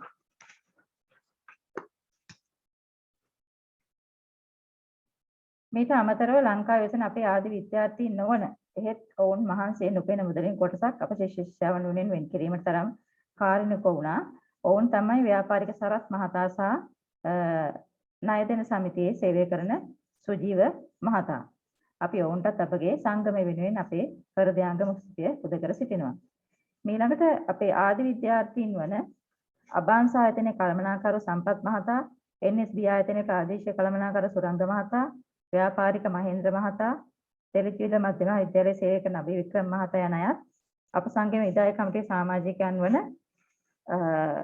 මෙම සංගමයේ මින් පෙර සභාපති ධුරේ හෙබවූ හම්බන්තොට දිස්ත්‍රික් රෝහලේ අධ්‍යක්ෂ වෛද්‍ය සුරංග කුමාර මහතාත්, මින් පෙර උපසභාපති ධුරේ හෙබවූ ටෙලිකොම් ආයතනයේ සාමාන්‍ය අධිකාරී මාතර ඉංජිනේරු හසරංග විදානපතිරණ මහතාත්, මින් පෙර අප සංගමයේ භාණ්ඩාගාරික ධුරේ හෙබවූ උසස් පෙළ ගුරු උපදේශක රසි විදානගම මහතාත්, ඊළඟට මාතර සුජාතා සහ රාහුල විද්‍යාලවල උසස් පෙළ විද්‍යාගුරු විදියට සේවය කරන අපේ අශෝක මහත්මයා යන අයත් තම විශ්වවිද්‍යාල මෑණියන්ට කරන ප්‍රතිඋපකාරයක් හැටියට මේ ශිෂ්‍යත්ව ප්‍රදානය කොටස් කරන ලෙස ශිෂ්‍යත්ව ලබා දීලා තියෙනවා. අපි සංගමය වෙනුවෙන් ඒ හැම දිනකටම අපේ ගෞරවනීය ස්තුතිය පුද කර සිටින කැමැතියි. ඊළඟට අපගේ ආරාධනය පිළිගෙන අද දින මේ උත්සවයට විවිධ පළාත් සහ දිස්ත්‍රික්ක නියෝජනය කරමින් සහභාගී වූ සියලුම ආදි විද්‍යාර්ථීන්ට මගේ හදපිරි ස්තුතිය පුද කර සිටිනවා.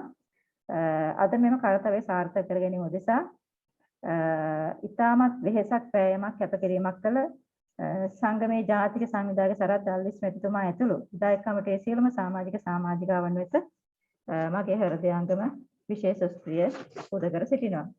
ඒ වගේම මේ தත්ත්වය අද මේ උත්සවය මේ විදිහට පවත්වන්න තිරේ පිටුපසින් නම් සෑහෙන කැපකිරීමක් කළා අපේ ඒගොල්ලන්ගේ ශ්‍රමය දැනුම කාලය කැප කරමින් සංගමේ වත්මන් භාණ්ඩාගාරික ආචාර්ය තුසිත ගුණවර්ධන මහත්මයා විධායක කමිටු සමාජික ආචාර්ය සුභාෂ් ජයසිංහ මහත්මයා ඇත්තටම ඒ දෙන්න නොවෙන්න අද මේ තත්ත්වයට මේ උත්සවය පවත්වන්න බෑ. මගේ විශේෂ ස්තුතිය එතුමන්ලා දෙපළට මම පුද කර සිටිනවා. ඒ වගේම මේ ආරාධනා පත් සැකසීම, පෝස්ටර් සැකසීම, ශිෂ්‍යත්ව ප්‍රදාන සාහිත්‍ය සකස් කිරීම වැනි බොහෝ කාර්යභාරයන් ආචාර්ය සුභාෂ් ජයසිංහ මහත්තයා විසින් ඉටු කළා. උත්සවයේ සංවිධානයේ රාමුව සහ ඉදිරිපත් කිරීමේ භාරදූර වගකීම ආචාර්ය තුෂ්ඨ ගුණවර්ධන මැතිතුමාට සිදු කිරීමට යෙදුණා. ඉතින් එම දෙපළටත් සංගමේ විධායක කමිටුවටත් මගේ හෘදයාංගම ස්තුතිය පුද කර සිටිනවා. ඒ වගේම දෘශ්‍යමාන නොවූ එහෙත් අපගේ පිටුපස සිට වටිනා මෙහෙවරක් කළ වෘත්තීය මාර්ගෝපදේශ ඒකකයේ උපදේශක නිලංග ශ්‍රීනාත් මහතාට මගේ හදපරි ස්තුතිය පුද කර සිටින්න කැමැතියි. ඉතින් සමාජීය වගකීම් බාර ගැනීමට බලාපොරොත්තු සිටින අපගේ ශිෂ්‍යත්වලාභී සියලු ශිෂ්‍ය ශිෂ්‍යාවන්ට අප සංගමේ ආචාර්ය පුද කර සිටින අතර ඔබට ඉදිරියේදී රටට ලෝකයට වැඩදායී පුද්ගලයන් ලෙසින් මෙවැනි වගකීම් බාරගෙන කටයුතු කරන ඇතැයි අපේක්ෂාවෙන් ඔබට අද දින උත්සවය සාර්ථක කිරීමට දායක වීම සම්බන්ධයෙන් අපගේ ස්තුතිය පුද කර සිටිනවා. ඒ වගේම ශිෂ්‍යත්ව ලබා ගැනීමට අදාළ සම්බන්ධීකරණයන් සිදු කළ සංගමේ උපසභාපති ඩී.එම්.ඒ. විජේසිංහ මහත්මයාට සංගමේ කැඳවුම්කරු ජගත් සිරිමල් මහතාට සහ වචනයකින් හෝ උපකාර කළ සැමට මගේ ගෞරවනීය ස්තුතිය පුද කර සිටින්න කැමැතියි. ඒ වගේම ශිෂ්‍යත්වලාභීන් තෝරාගත් තේරීම් කමිටු සියලුම සමාජික මහත්මීන්ටද සංගමයේ මේ දක්වා ඉදිරියට ගෙනීමට ක්‍රියා කළ සියලුම ආදි විද්‍යාර්ථී ක්‍රියාකාරීන්ටද මගේ හෘදයාංගම ස්තුතිය පුද කර සිටින්න කැමැතියි. අවසාන වශයෙන් රුහුණු විශ්වවිද්‍යාලය යන නම බිහි කිරීමට පුරෝගාමී වූ එවකට පාර්ලිමේන්තු යෝජනා සම්මත කරනු ලැබූ ප්‍රොනීත බෙල් මැතිතුමා ඇතුළු පාර්ලිමේන්තු නියෝජිතයන්ට එම තීරණ මත විශ්වවිද්‍යාලය ඉදිකිරීම සඳහා වැඩි කැටේ පටන් අද මෙම තත්ත්වයට ගෙනීමට කැපවීම කළ කම්කරුවාගේ පටන් සියලුම නිලතල නියෝජනය කළ සියලුම දෙනාට රුහුණු විශ්වවිද්‍යාලය තුළ අපට ඍජුව සිට ගැනීමට උපකාර කළ අපගේ හැමදෙනාගේම මාපියන්ට දෙමාපියන්ට ඒ වගේම අද දින නිවාඩු දිනයක් වුණත් පවුලේ අවශ්‍යතාවය වෙනුවෙන් වෙන් කිරීමට තිබූ අපගේ කාලය මෙම කාර්යතාවය වෙනුවෙන් යෙදවීම නිසා අප හැමදෙනාගේම පවුලේ සමාජිකයන් යම් කැපකිරීමක් කළා. මොකද අපි මේ අපේ දරුවෝ වෙනුවෙන් අපේ පවුලේ අවශ්‍යතාවය වෙනුවෙන් කැප කරන තියෙන කාලය තමයි මේ පැය දෙක වගේ කාලයක් මේකට යොමු කළේ. ඉතින් ඒ කැපකිරීම කළ අපේ පවුලේ අප හැමදෙනාගේම පවුලේ සමාජිකවුන් වෙනුවෙන් මම බෙහෙවින් ස්තුතිවන්ත වෙනවා. මාතින් යම්කිසි අතපසු වීමකින් කාට හෝ ස්තුතිය පුද කරන්න අමතක වුණා නම් අතපසු වීමක් වුණා නම් මම සමාපදිනය කළ සිල්ල සිටිනවා. නම් සඳහන් කළ නොකළ මේ සහභාගී වූ ආරාධිත අනාරාධිත හැමදෙනා වෙනුවෙන්ම මගේ හෘදයාංගම ස්තුතිය පුද කර සිටිමින් හැමදෙනාටම සුබ සන්ධ්‍යාවක් ප්‍රාර්ථනා කරමින් මගේ ස්තුති කතාව මෙයින් නිමා කරන බොහොම ස්තුතියි.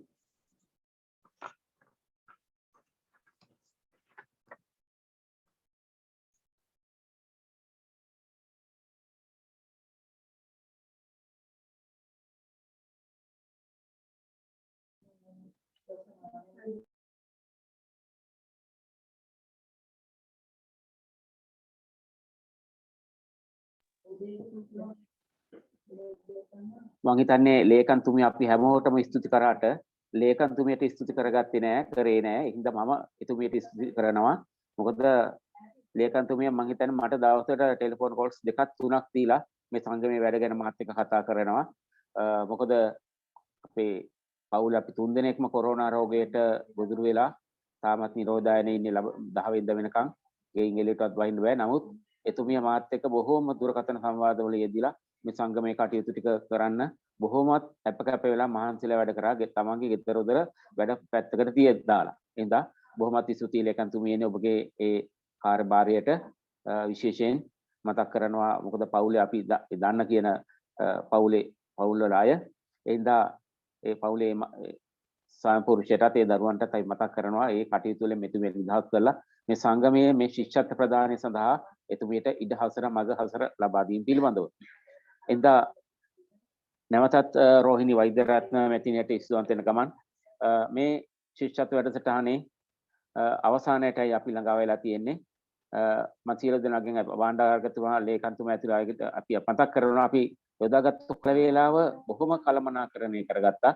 අපි හවස 6ට පැය දෙකක් ඇතුළත මේක ඉවර කරමු කියන මතය තමයි හිටියේ. හින්දා පැය දෙකකට කලින් අපිට අවසන් කිරීම පිළිබඳව අපි ඇත්තටම සතුටු විය යුතුයි. සියලු දෙනාගේ කාලය වටිනා කාලය ඉතිරි කරගන්න පුළුවන් සියලු අවසන් කරගත්ත නිසා. ඒ නිසා අවසාන අංගයේ විදියට සියලු දෙනාගෙන් ඉතාමත් ගෞරවයෙන් ආරාධනා කරනවා ජාතිගීය අපේ වැඩසටහන අවසන් කරන්නට.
දැන් හැමෝටම සුබ සන්ධ්‍යාවක් වේවා.